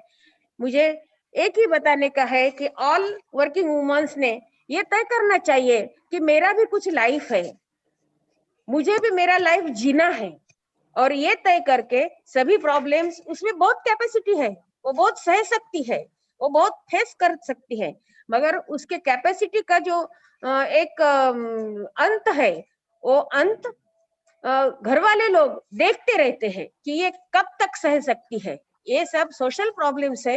ये सोशल प्रॉब्लम्स से जब वुमन बाहर आ जाएंगी, वो वर्किंग मैरिड वुमन, तब वो अपने आप खुद को अच्छा स्टैंड करेगी। इतना ही मुझे आज कहना है। सिंकू, आपने मुझे यहाँ 2 मिनट बोलने का, बात करने का चांस दिया है। आपका सबसे पहले मैं अभिनंदन करती हूँ, सबको दिवाली की शुभेच्छा देती हूँ। साधना मैडम, आपके विशेष थैंक्स। और in future we all meet somewhere. Thanks very much. Thank you very much. Actually, Dr. Sadhna is my elder sister. Okay. So thanks to all. Thanks to Dr. Sadhna, Dr. Vasanti, Professor Vasanti, my Rodge madam. So now I would like to start a new sessions. Our new speaker is a young dynamic personality, popular personality, Dr. Piyush Kumar Jain ji, who is Secretary of Physical Education Foundation of India, New Delhi. Actually, Dr. Piyush Jain is working development of mental as well as physical health in the nations through the physical activity or participating of sporting activities. So for this session actually मैं अगर पीयूष जैन के बारे में बोलने लगूँ तो बहुत बोलने के लिए बहुत कुछ है, लेकिन we have scarcity of time. So for this session, for the chair of this sessions, I would like to invite doctor Deepak Patil sir, professor Bala Saheb Desai college, Patan district, Satara, Maharashtra, and second is Dr. Vikram Kunturwar sir. So I would like to introduce Dr. Deepak Patil sir. Dr. Deepak Patil sir is the senior most professor of physical education in Maharashtra. जैसे आपने महाभारत में भीष्म पितामह जी का सुना होगा, वैसा ही role इनका है. He act like as a Bhishma Pitamah and he always think better for our society. ये सर कभी भी सबका ही अच्छा सोचते हैं, इसलिए इनका एक जो सम्मान है हमारे फिजिकल एजुकेशन सोसाइटी में वो बहुत ज़्यादा है. और सर बहुत ही जो है सो काम करने वाले भी बहुत है, इनका बहुत ही कंट्रीब्यूशन है. He has a lot of contributions for the development of physical education and sports, specially in the region of western Maharashtra. So now I request to Dr. Piyush Kumar Jain, Dr. Deepak Patil sir, and Dr. Vikram Kunturwar sir. So first of all, I would like to request Deepak Patil sir, Anna. So please hand it over this charge of this session. Okay. Thank you, sir. It's very well and good to me because my young dynamic friend, Dr. Sinku Kumar, express myself as a Vishnu Pitapa, sir. Don't say like this. I'm very simple and small person in field of physical education. Just I'm working, sir. So, I'm audible, sir? Yes. Okay, thank you. So first of all, I congratulate SRTM University to organize this special program of webinar on working women's. Dr. Piyush Kumar Jain, sir. I know about him that he is a very young person, dynamic person, and Secretary of Physical Education Foundation of India. Also, I welcome you, sir. And also, I welcome Dr. Vikram, sir, for this session. Now, before wasting the time, I request Dr. Piyush Kumar, sir, to start your session. Please, sir. Thank you, Dr. Deepak Patil, sir, and Dr. Vikram Kunturwar, sir. First of all, मुझे लगता है मैं हिंदी में अपनी बात ज़्यादा अच्छी तरह से आप लोगों के समक्ष रख सकता हूँ. It's a proud privilege for me. Doctor Sinku Kumar Singh ने जो वेबिनार का आयोजन किया है SRTM यूनिवर्सिटी में, मुझे as a physical education teacher, as a physical education professionals, हम लोग कैसे आज के टॉपिक पर बात कर सकते हैं कि मेंटल हेल्थ और क्वालिटी ऑफ मैरिड वुमेन की इंप्रूव कर सकते हैं. बट उससे पहले कुछ बातें हैं, जैसे कि आप लोग देखेंगे कि I am the second last speaker of this webinar, और सेकंड लास्ट स्पीकर के पास मुझे लगता है कि कुछ नहीं बचता है बोलने के लिए.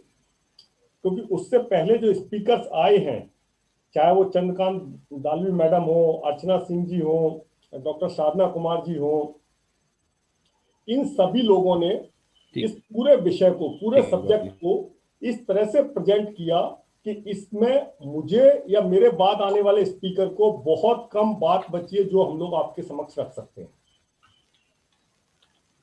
आई am thankful to doctor professor VN Patil madam, Baijanti Patil madam मेरी बड़ी बहन है, डीन है faculty of interdisciplinary, CR Waviskar sir, और इस यूनिवर्सिटी के vice chancellor doctor Uddhav Bhosale ji और जोगेंद्र सिंह बिसेन सर, और मैडम को कॉल करो, जिन लोगों ने इस पूरे कार्यक्रम की परिकल्पना की और नेशनल कमीशन फॉर वुमेन ने आप लोगों को सहयोग देकर इस नेशनल लेवल के वेबिनार को आयोजित किया।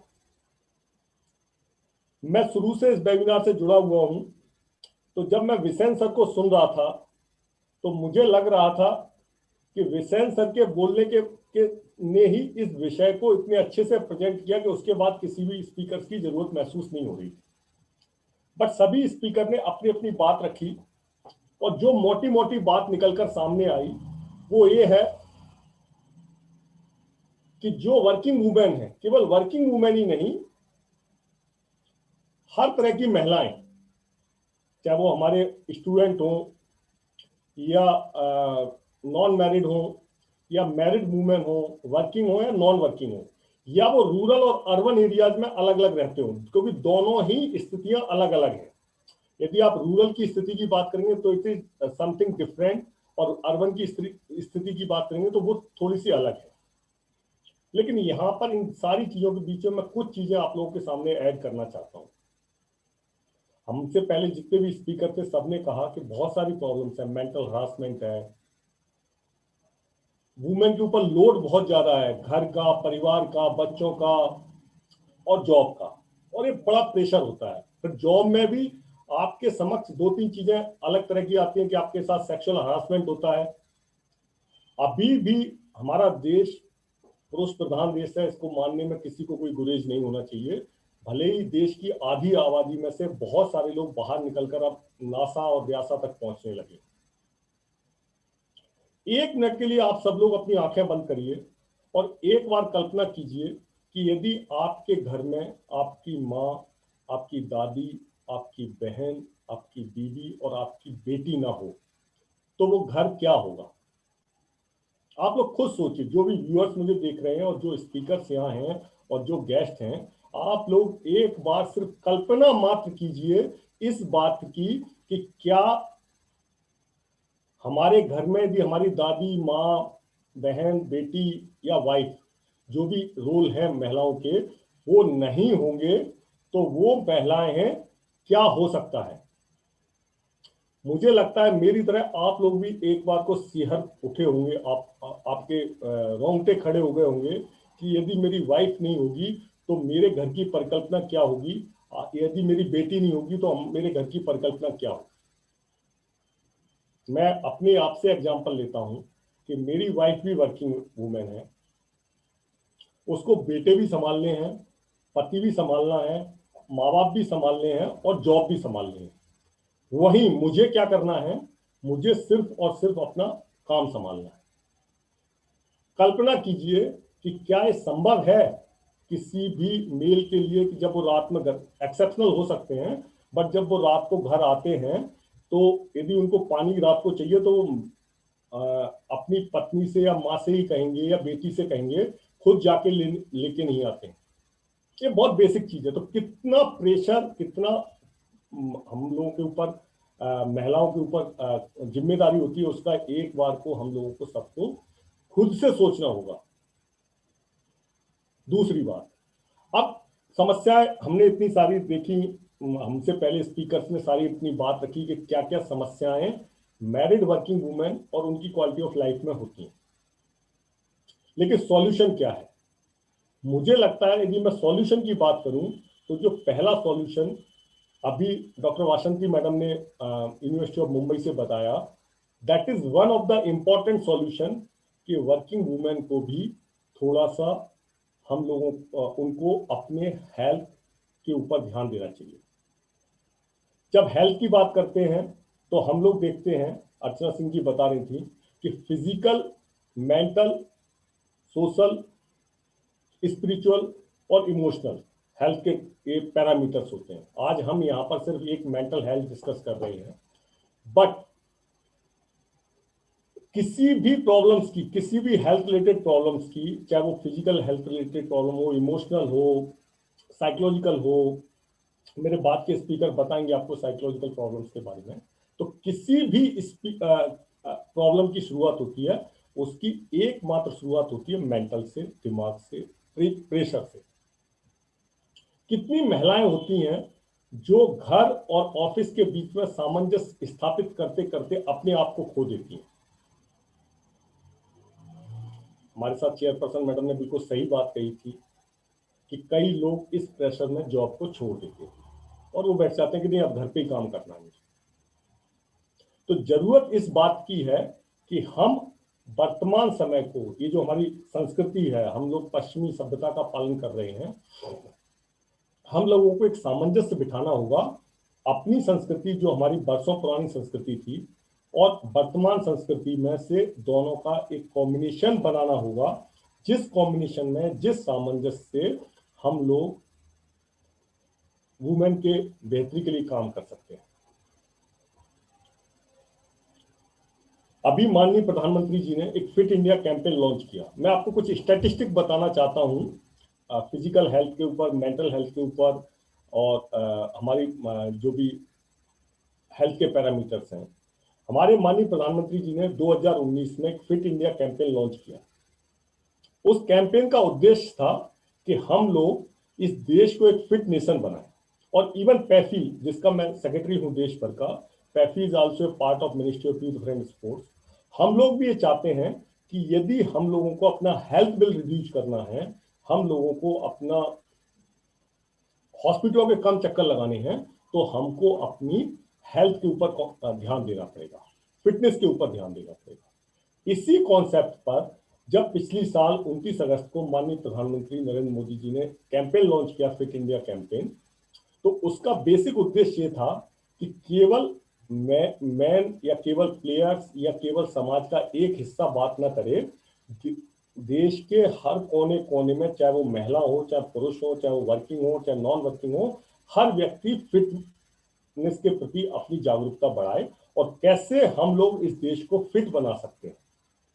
और आप लोग जब आज इस पैंडेमिक की बात करते हैं, जब कोरोना पैंडेमिक चारों तरफ आ रखा है, कई बार लोग मुझे कहते हैं कि सर ये कोरोना पैंडेमिक ने बहुत नुकसान किया है, और मैं ये कहता हूं कि इस कोरोना पैंडेमिक ने हमको जगाया है, इस समाज को जगाया है कि कैसे हेल्थ एक इंपॉर्टेंट पार्ट बनकर उभरी है हम सब लोगों के जीवन में। कैसे हम लोग अपने हेल्थ के प्रति कॉन्शियस हुए हैं, वो सिर्फ कोरोना पैंडेमिक की वजह से हुआ। मैं बात फिट इंडिया कैंपेन की कर रहा था, तो रिसेंटली फिट इंडिया एक वर्चुअल रन का आयोजन किया ministry of youth and sports ने, and PEFI was one of the partner. मैं आप लोगों को बताना चाहता हूं, हम लोगों ने 10 दिन का फिट इंडिया फ्रीडम रन किया। 1,68,410 लोगों ने 10 दिन के पैफी फिट इंडिया फ्रीडम रन में पार्टिसिपेट किया। आज मुझे आप लोगों के समक्ष कुछ स्टैटिस्टिक्स रखनी थी, तो मैंने सुबह जब उस एक्सेल शीट पर को बाइफरकेट किया, तो आप विश्वास नहीं करेंगे कि टोटल 1,68,000 लोगों में से केवल 22% वुमेन थी, बाकी 78% मेल प्लेयर्स थे, चाहे वो बच्चे हों, बड़े हों, कोई भी हो। तो समस्या कहां आती है कि जब हम लोग 100 लोग फिटनेस के प्रति जागरूक हैं, तो उसमें से केवल 22 लोग महिलाएं हैं और बाकी लोग मेल कैंडिडेट है, 78%।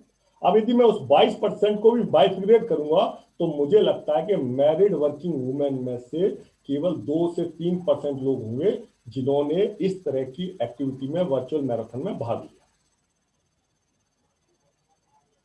जैसा मैंने पहले बोला कि जब हम फिजिकल फिटनेस की बात करते हैं, हेल्थ पैरामीटर्स की बात करते हैं, mental health is one of the important part. शुरुआत वहां से होती है जब ओवरलोड के सिम्टम्स आते हैं, मेंटल सिम्टम्स आते हैं, और उनको यदि व्यक्ति इग्नोर करता है, तब हमारे पास हेल्थ के फिजिकल पैरामीटर्स, इमोशनल, स्पिरिचुअल, ये सारे पैरामीटर्स डेवलप होने शुरू होते हैं। हमारे शरीर में प्रॉब्लम शुरू हो जाएंगी यदि हम मेंटली स्ट्रेस में रहेंगे, मेंटली प्रेशर में रहेंगे। हम लोगों को ब्लड प्रेशर होना शुरू हो जाता है, शुगर की प्रॉब्लम शुरू हो जाती है। तो ये सब कहीं ना कहीं रिलेटेड होते हैं। फिजिकल हेल्थ भी पर्टिकुलरली 100% रिलेटेड होती है मेंटल हेल्थ। तो आज इस प्लेटफॉर्म के माध्यम से मैं आप सभी लोगों से, जो भी व्यूअर्स मुझे देख रहे हैं, हम लोगों को दो हिस्सों में बात करनी पड़ेगी। एक, क्योंकि आज का टॉपिक है हमारा मैरिड वर्किंग वुमेन पर, उनकी क्वालिटी ऑफ लाइफ पर, तो हम लोगों को उनको जागरूक करना होगा। अक्सर एक बड़ा क्वेश्चन आता है कि समय नहीं मिलता। जी सर। हाँ, जल्दी कंक्लूड कीजिए। जी। तो मैं आज के इस सिनेरियो पे दो चीजों पर हमको बात करनी होगी। यदि हमें मेंटल हेल्थ की बात करनी है तो मेंटल हेल्थ को हमको प्रायोरिटी पर लेना होगा मैरिड वर्किंग वुमेन पर, और केवल मैरिड के ही लिए नहीं, हम लोगों को सभी वुमेन के लिए पर बात करनी पड़ेगी। मुझे अच्छा लगा इस तरह का टॉपिक हमारी नजर में आया। अदरवाइज इससे पहले तो हम सभी लोग इस पैंडेमिक में बात कर रहे थे केवल फिजिकल हेल्थ की, लेकिन यदि मेंटल हेल्थ पर भी बात शुरू हुई है तो मुझे लगता है जब बात चली है तो बात निकली है तो दूर तक लग जाएगी। मैं डॉक्टर शिंकू कुमार सिंह जी से रिक्वेस्ट करूंगा कि हम लोगों को इस पूरे प्रोग्राम की प्रोसीडिंग बना के केवल नेशनल कमीशन फॉर वुमेन को न दें, हम लोग women and child welfare ministry को भी इस इनिशिएटिव के बारे में बताएं। हम लोग अपने माननीय प्रधानमंत्री जी को इस इनिशिएटिव के बारे में बताएं, और जो स्टैटिस्टिक है वो फिट इंडिया तक लेके जाएं, जिससे कि स्पेसिफिक प्रोग्राम मेंटल हेल्थ के ऊपर, फिजिकल हेल्थ के ऊपर फिट इंडिया के कार्यक्रमों में आ सकें। मैं पुनः आप सभी लोगों का धन्यवाद देता हूं। बहुत बहुत धन्यवाद। Patil sir, Deepak Patil sir, hello. एक मिनट सर, थोड़ा सर मैं थोड़ा मीटिंग के लिए थोड़ा सा बाहर चला गया था। मैं अभी 2 मिनट कोई बात। So okay, just I have to conclude only. Sir बोलिए ना आप। नहीं, आप बोल भी सकते हैं ना, बोलिए ना। नो प्रॉब्लम सर, बिकॉज मैं थोड़ा, आई एम सॉरी टू से, मुझे थोड़ा टर्मिंग की वजह से, मुझे I am the senior person, that's why मुझे प्रिंसिपल साहब ने बुलाया था कि इमीडिएट, तो थोड़ा देर के लिए मैं सर से माफी चाहता हूँ कि मैं एब्सेंट था अभी के बाद। ओके सर, ओके, लेकिन वक्त पे आ गए आप।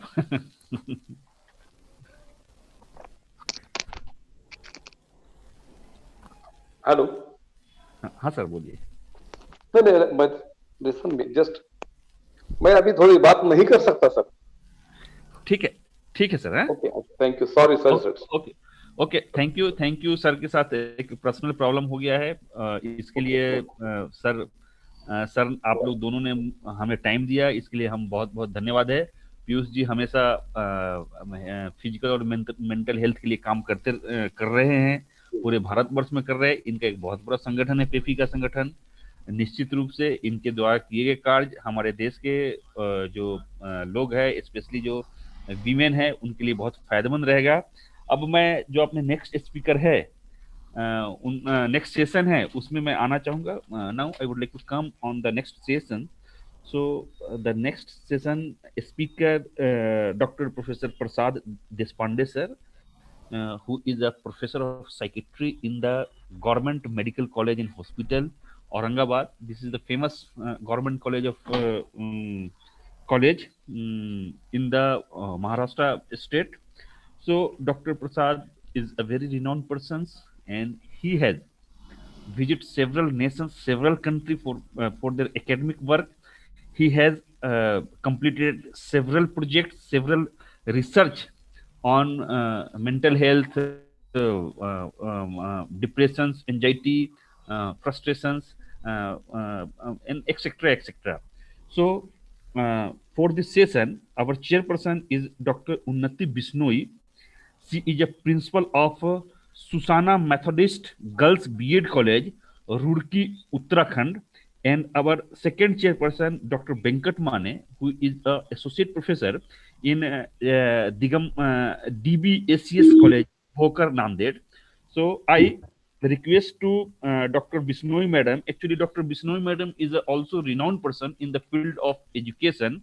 So she has written several books, number of books, even the books of research published by Unnati Bishnoi madam. So I read several times, and there is a very good contents in a research.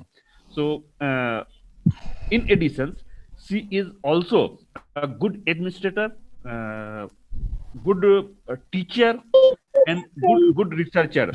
Second is our Venkat Mane sir. He is our big brother. He always support us, support our department, support our university.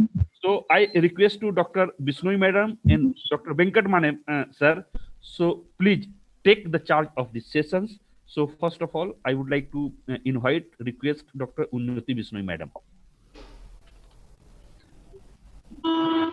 Okay, thank you, sir. Thank you, sir. Thank you. Thank you, sir. Hello. I am present, sir. Thank you, sir. Okay.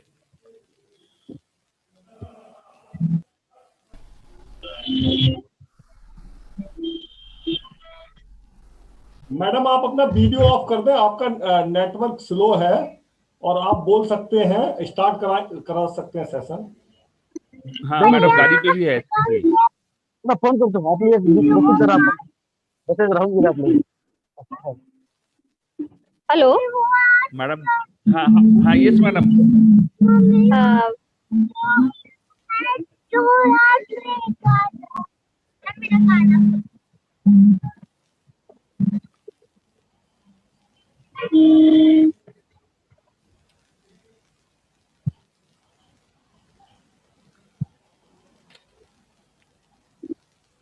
Ji madam आप बोलिए।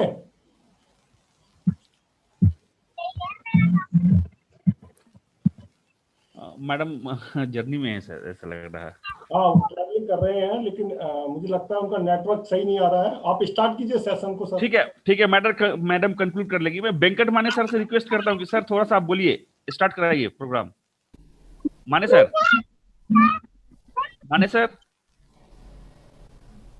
So okay, I request to Honorable Professor Dr. Prasad Deshpande sir, who is my also good friend. Sir, okay sir. Okay, हाँ sir बोलिए sir. हाँ sir बोलिए sir को अपने national seminar में हमारे छोटे बंधु हमारे मित्र active person doctor Sinku Kumar sir और यहाँ जो नेशनल सेमिनार अरेंज करे हैं, मैं सबका यहाँ स्वागत करता हूँ। बहुत अच्छा जो विषय है, बहुत अच्छा विषय लिए वाला है यहाँ, और पूरे महिला का जो अपने भारतीय संस्कृति में महिला का बहुत बड़ा स्थान है, और जो अभी तक जो रिसर्च पर्सन ने जो बात करने वाले हैं, बहुत अच्छी बात करने वाले हैं। मैं ये सेमिनार को बहुत अच्छी शुभकामनाएं देता हूँ और ये प्रोग्राम शुरू करने को मैं अनुमति देता हूँ। धन्यवाद।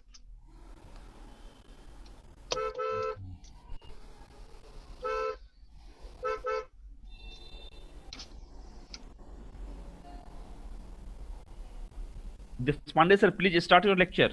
Yes, sir. Please allow me to share the screen. Okay. Piyush Jain, please allow him, sir. Piyush ji.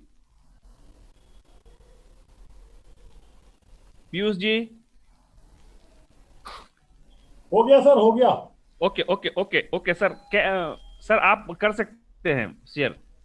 You can share your slide. या बैठने के लिए।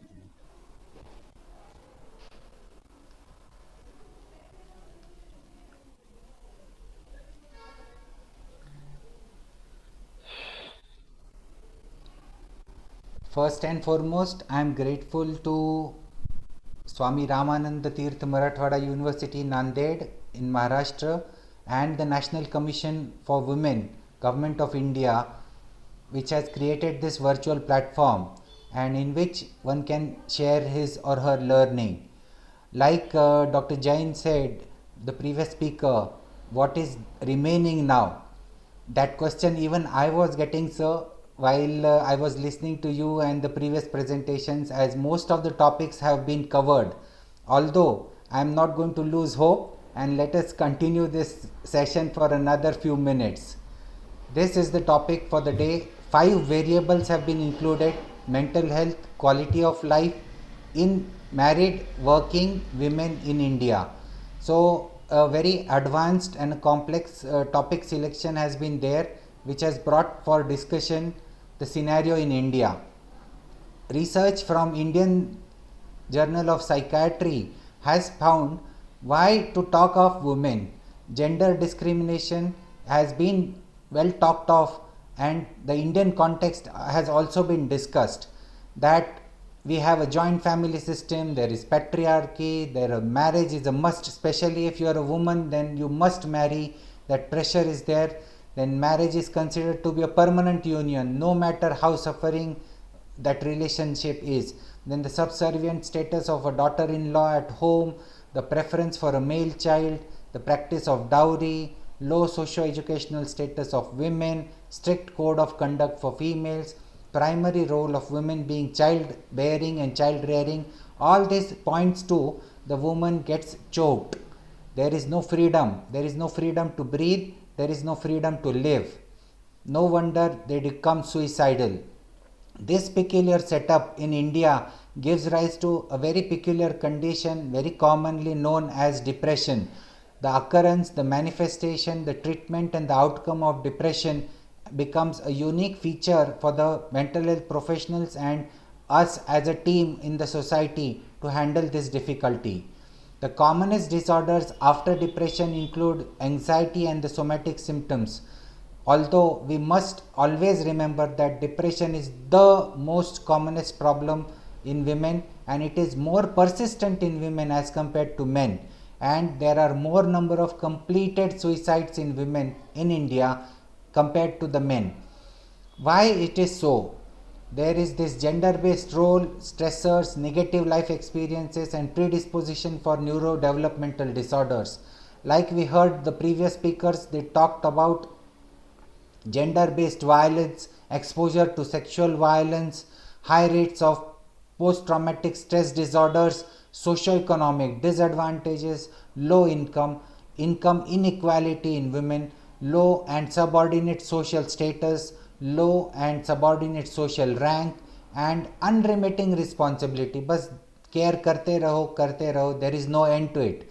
Sinku sir's madam talked about this at a very length in sharing the experience, that there is no end to that. Married women, the Indian paradox is they are people with severe mental illnesses, with domestic violence. Instead of seeking separation and divorce, they try to preserve their marriage. Why this happens is still a big question mark. Why to remain in relationships which directly and indirectly threaten dignity? That is the question arises in one's mind. Then we come to this Bhubaneswar study, which has also been referred in the first presentation of the day, and here we have noticed that mental health has been compromised in a substantial number of persons. Social stigma has prevented further diagnosis, and unawareness of mental health services has prevented in seeking help in these persons. Also been found that there are married young women with less adaptability to the socially assigned gender, the feminine gender. We have got more mental health problems, and there are women who have their husbands addicted to drugs, and especially the alcohol, where there is a risk of poor mental health again.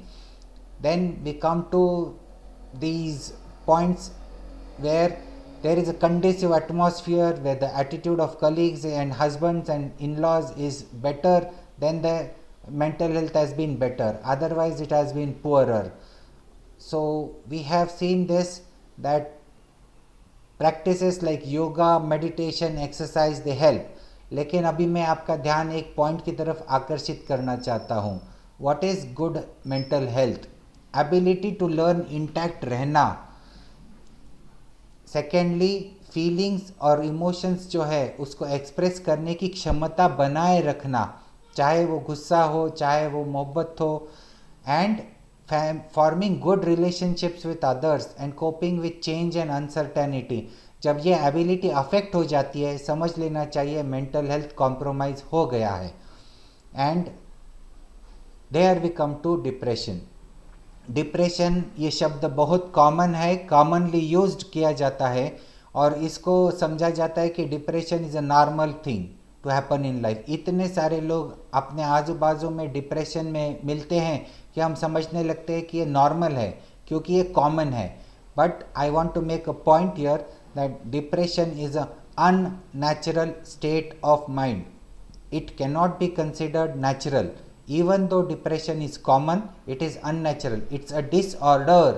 इसको हम disease नहीं कहेंगे क्योंकि brain में direct evidence नहीं मिलता है, indirect evidence ज़रूर मिल जाता है. तो यह डिप्रेशन का डायग्नोसिस किस तरह होता है? मूड डिस्टर्बेंस होना ज़रूरी है, एटलीस्ट 2 हफ्ते होना ज़रूरी है. इसमें सैडनेस, इंडिफरेंस, एपैथी, इरिटेबिलिटी, किसी भी प्रकार का मूड डिस्टर्बेंस प्रेजेंट हो सकता है. कुछ लोग खुश दिखते हैं लेकिन अंदर से खुशी नहीं रहती है, तो उन लोगों का भी डिप्रेशन के लिए स्क्रीनिंग होना ज़रूरी है.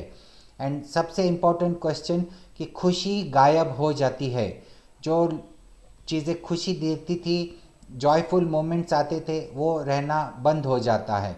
Along with that, there is a change in pattern of sleep, appetite, weight.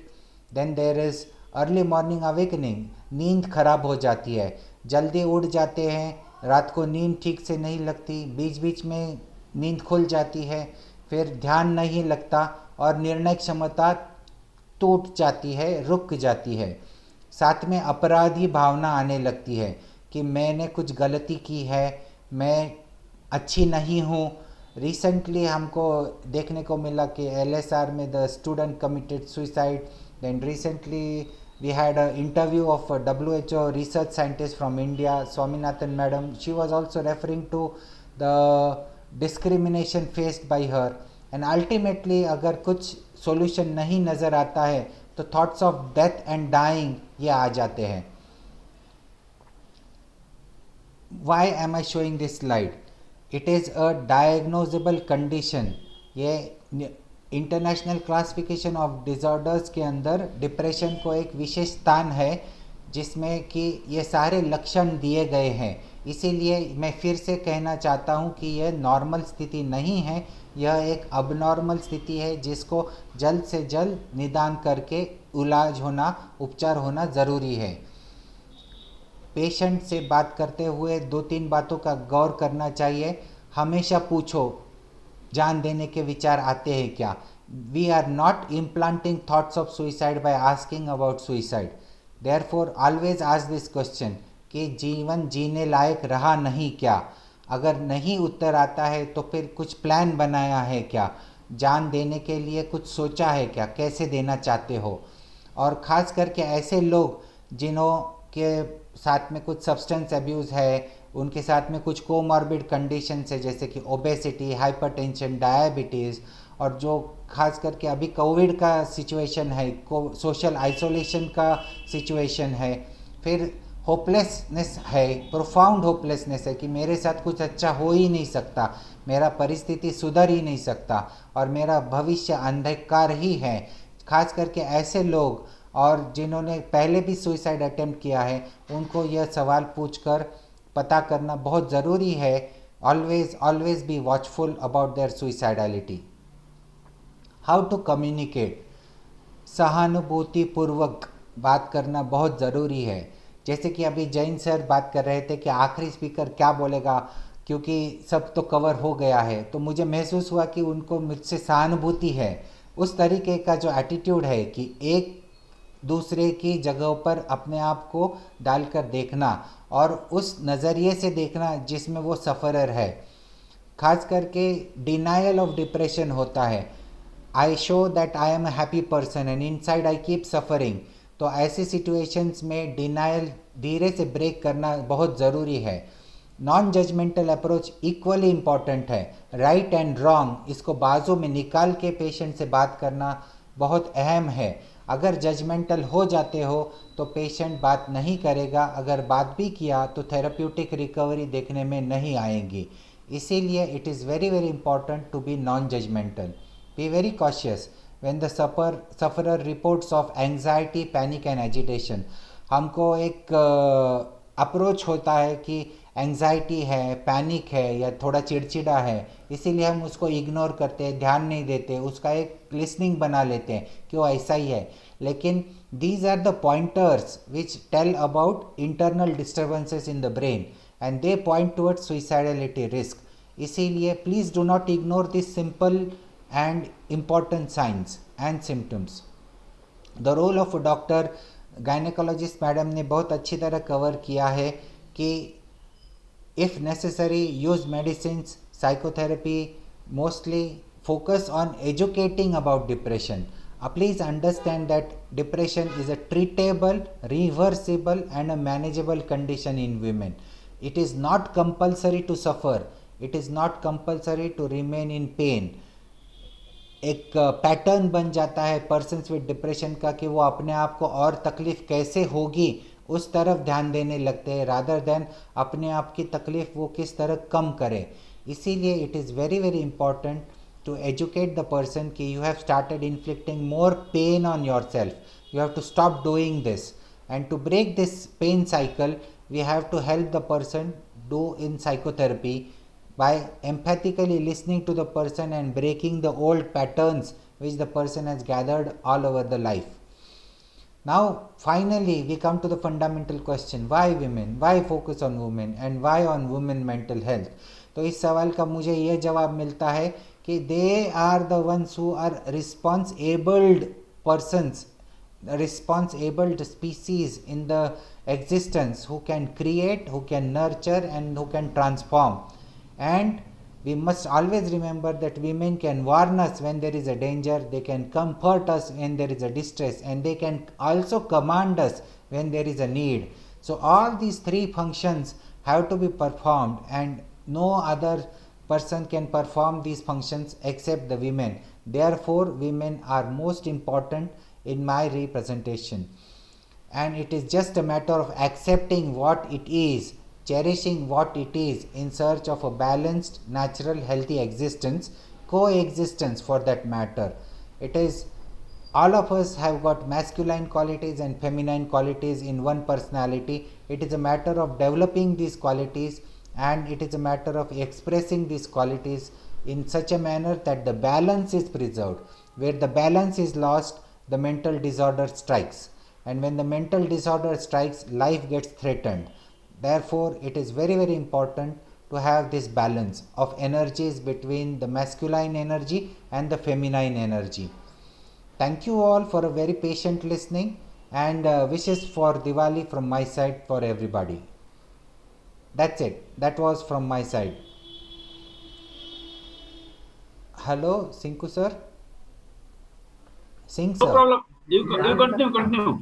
Yeah, I'm done with the presentation. Yes sir, it was short and brief. Most of it was covered, and I wanted to communicate how to communicate with a person with depression. Yeah.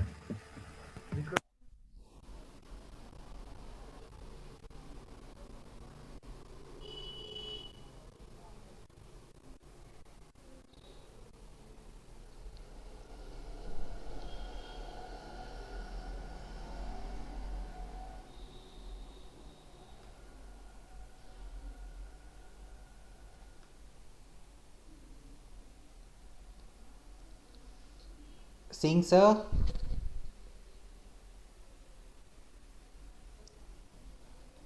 Hello. Hello. Yes, Singh sir. If there would be some questions about depression, we can take.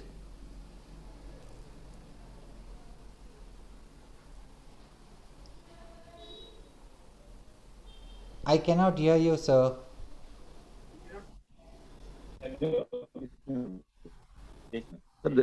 Sir, I think there is no questions. Okay. Sound is coming. Sound is coming. Video is also come back. Dr. Padia, ask the question. This is the renowned doctor. Sir, you delivered with respected Deshpande sir. You Sir. deliver very nice lecture. It is very much useful for not only for the women. The current webinar is going on. It is useful for all others. Thank you, sir. What happened in our, especially in our sports field, Sir. the players are depressed. Whenever they want to just perform, they cannot be performed. Yes, But on this occasion, what should be a physical education teacher or a research or his coach to just to protect him or save him? What should be our steps, sir? Please mention. Sir, most important is giving a very patient hearing to the person without judging the person. Interacting, listening to the problems, and the problems are often not related to the activity the person is. That is, it is not in the sports. If you go back to the childhood of that person, there will be some issue with that person. Like I have a case on hand at present. A doctor has informed that she wants to stop the postgraduate education and want to commit suicide. So after listening to her, we came to know that she was actually wanting to go into administrative services. When she was in 7th, 8th class, she started preparing accordingly, reading accordingly, and 11th standard a decision was made in the house that now you will be a doctor. First you become a doctor, secure a job, and then you think of administrative service. And this person accepted to be a doctor, but now it is showing up in the postgraduate education that she is unable to cope. So this kind of problem came up, sir. Last week only we handled this situation where the outlet is first listen to her, listen to the problem that she is describing, and then try to find a solution. She also had these breaks in consciousness, so we gave her medication. Along with medication, it was advised that you consider a field which is helpful to you. So in medicine we have got a health administration, hospital administration, post graduations which have come up now. So when she will come up for the second session of counseling, we will share this with her. So that way the problems have to be resolved, sir. Okay, thank you, sir. Thank you. Thank you.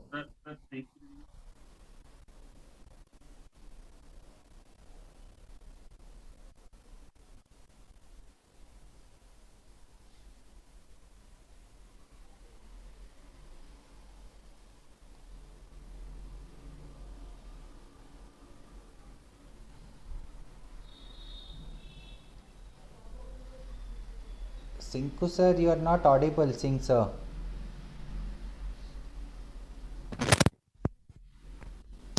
Hello. Hello.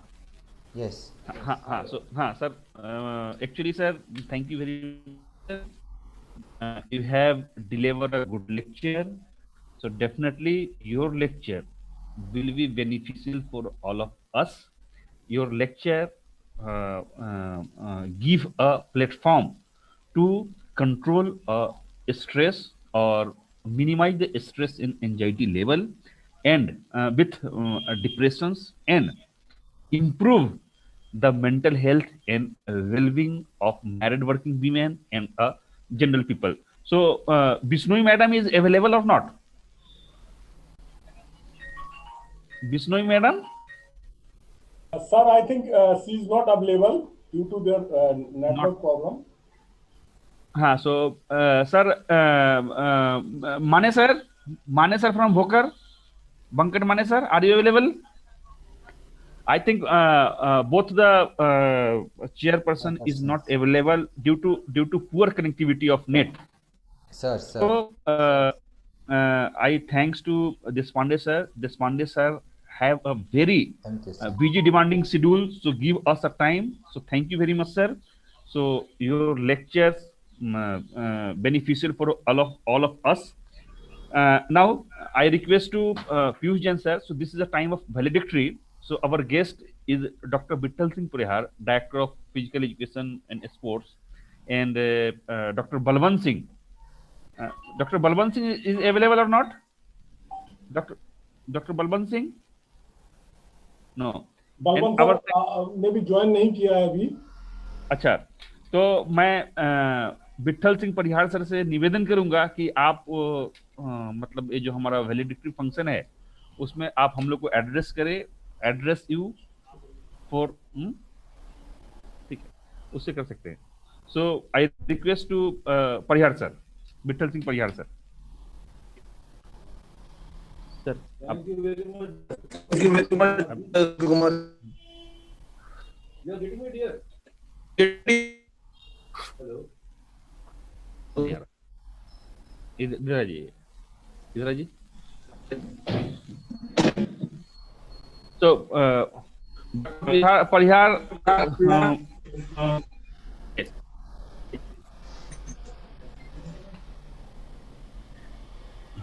Thank you very much, Dr.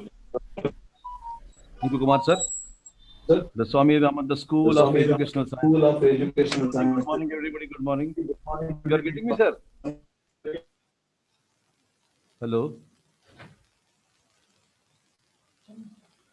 Good morning, everybody. Swami, the School of Educational Sciences, especially the Department of Physical Education of Swami Ramananda Tirth Marathoda University, Nanded, Maharashtra, organized this beautiful and the needed. This is actually need of the society and the nation. A national webinar on mental health and quality of life of married working women in India. It is we are very much proud that and very much thankful for just sponsoring this mega event by National Council of Women, Government of India. So actually, respected Honorable Vice Chancellor Dr. Uddhav Bhosle sir, Honorable Pro Vice Chancellor Dr. Jogendra Singh Ji Bisain, and Professor Satyendra Poddar sir, Vice Chancellor of Maharaja Bikram Singh University, Agartala, Tripura, Dr. Bhaviskar sir, Director of School of Educational Sciences, and Dr. Sinku Kumar sir, Head of the Physical Education Department, Dr. Vajanta Patil Madam, Honorable Management Council Member of our department and Dean of this interdisciplinary faculty. They are inaugurated this important mental health and quality of life on married working women in India, a national webinar. So friends, today from the inauguration program, then the speakers, they have delivered very nice lecture, very good information, and it is very much useful for working, not only for working women, working married women, but it is useful for all. Basically, this is the problem. The different problems our women are facing, not only at home, outside home also. On the first session, Dr. Mahananda Dalvi Madam had delivered the lecture on problems of married working women and mental health. In her lecture, she delivered the current issues, current problems, maturity, age of the maturity, what will happen, the way in the society, the orthodox thinking, different aspects she has maintained, she has delivered, she has given information on the different aspects. I am very much thankful to the Dr. Mahananda Dalvi. She delivered a very good lecture.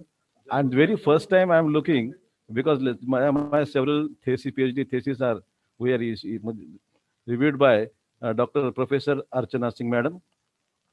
Dr. Archana Singh Madam is also presented her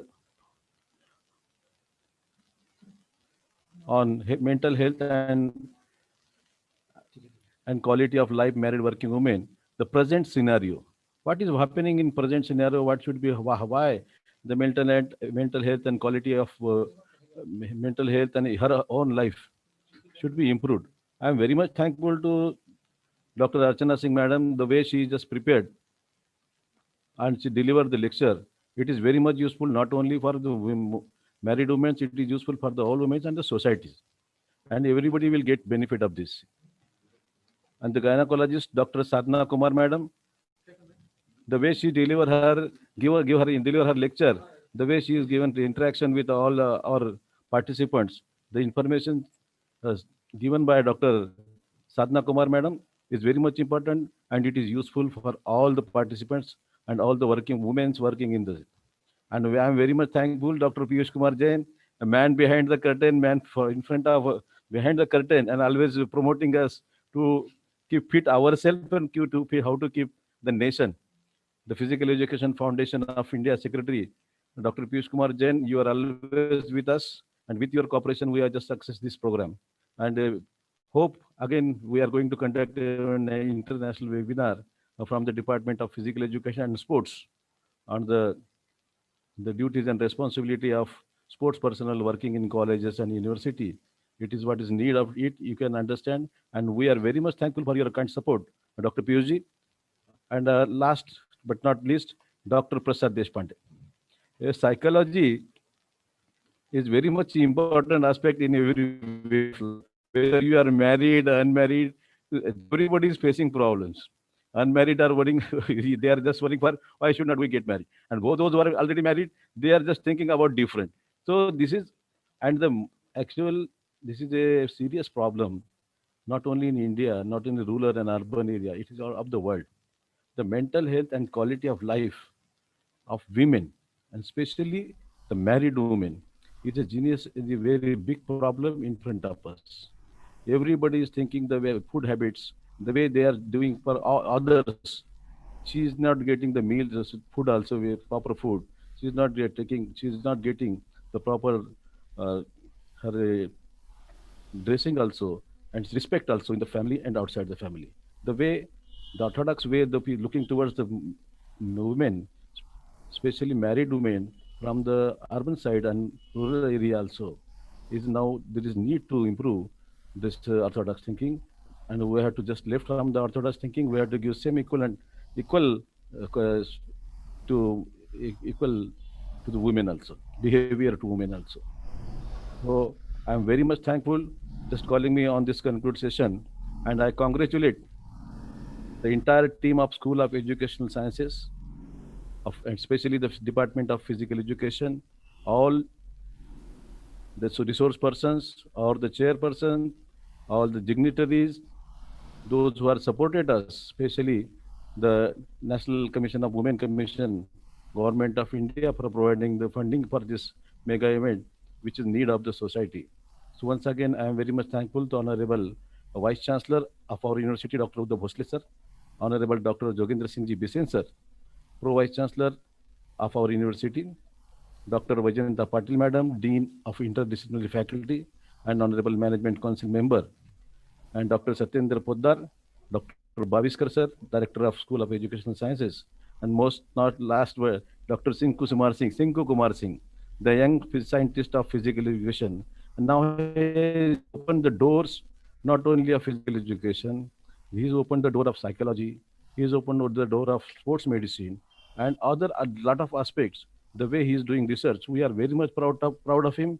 That way he's just introducing our university in a different aspects, not only in physical education and sports. He's looking further this physical education and sports. The topic selected for this webinar is very much important.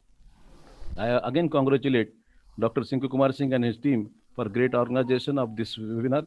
And once again, I congratulate on behalf of Department of Sports and Physical Education for getting a very good teacher award to Dr. Sinku Kumar Singh by the NCET and our government of India. I'm very much thankful to all the participants, and I hereby I'm giving charge to Dr. Sinku Kumar Singh. Thank you very much, sir.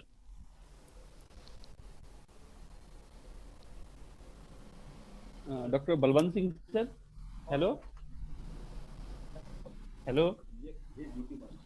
Dr. Balwant Singh sir, are you joined? Dr. Balwant Singh sir Balwant sir ने join नहीं किया है।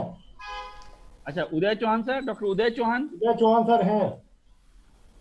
हाँ, doctor Uday Chauhan sir, please share your views. Doctor Uday Chauhan sir, please share your view. Hello, I think he is not available here. So बहुत अच्छा लोगों ने हमें सहयोग किया, all the resource persons and our guest so supported me.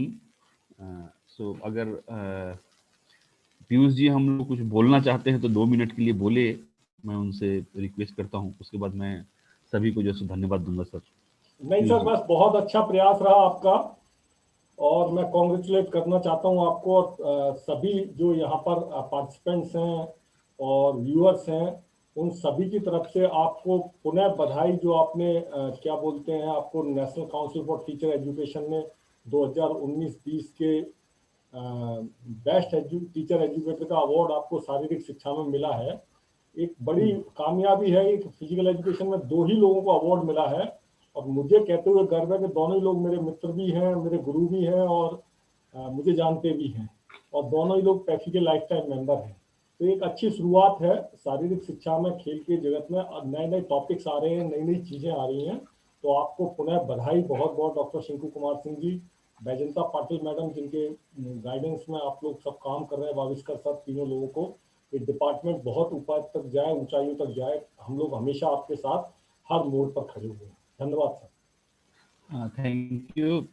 I thanks to all the guests, especially Dr. B.N. Patil, Professor Saddev Poddar, Honorable Vice Chancellor, Honorable Pro Vice Chancellor Joginder Singh Bisen, Honorable Vice Chancellor of our university, Dr. Uddhav Bhosle, Professor C.R. Baviskar, Mahananda Dalvi, Archana Singh, Sadhana Kumar, Piyush Kumar Jain, Prasad Deshpande sir, Deepak Bachewar sir, Parihar sir, Meenakshi Pahuja madam, Ramesh Kadam, Sampat, doctor Sampat, Jai Bhagwan Singh ji, professor Basanti madam, Rodge madam, Vikram Kuntubar sir, Deepak Patil sir, for support me, give me. So it my deep sense of gratitude to all of you for providing me a support and help. Without your help or without your support, we cannot perform better. We cannot conduct this national level webinar. So again, I thanks to all of you. So now, please wait. Our Chauhan sir is coming. Chauhan sir is a president of Physical Education Foundation of India. He will share his view. He will address you within 2 minutes. So I also thanks to National Council for Teacher Education for give us a support, for give us a funding. So our university is only one university received this support, this sponsored by the national webinar for the national webinar. So actually, mental health problem is not only a problem of working women. This problem nowadays, this problem is available in all society and all community. So now our Uday Chauhan sir is come and he will join, address and say something about this conference. So Mr. Uday Chauhan sir, I call Mr. Uday Chauhan.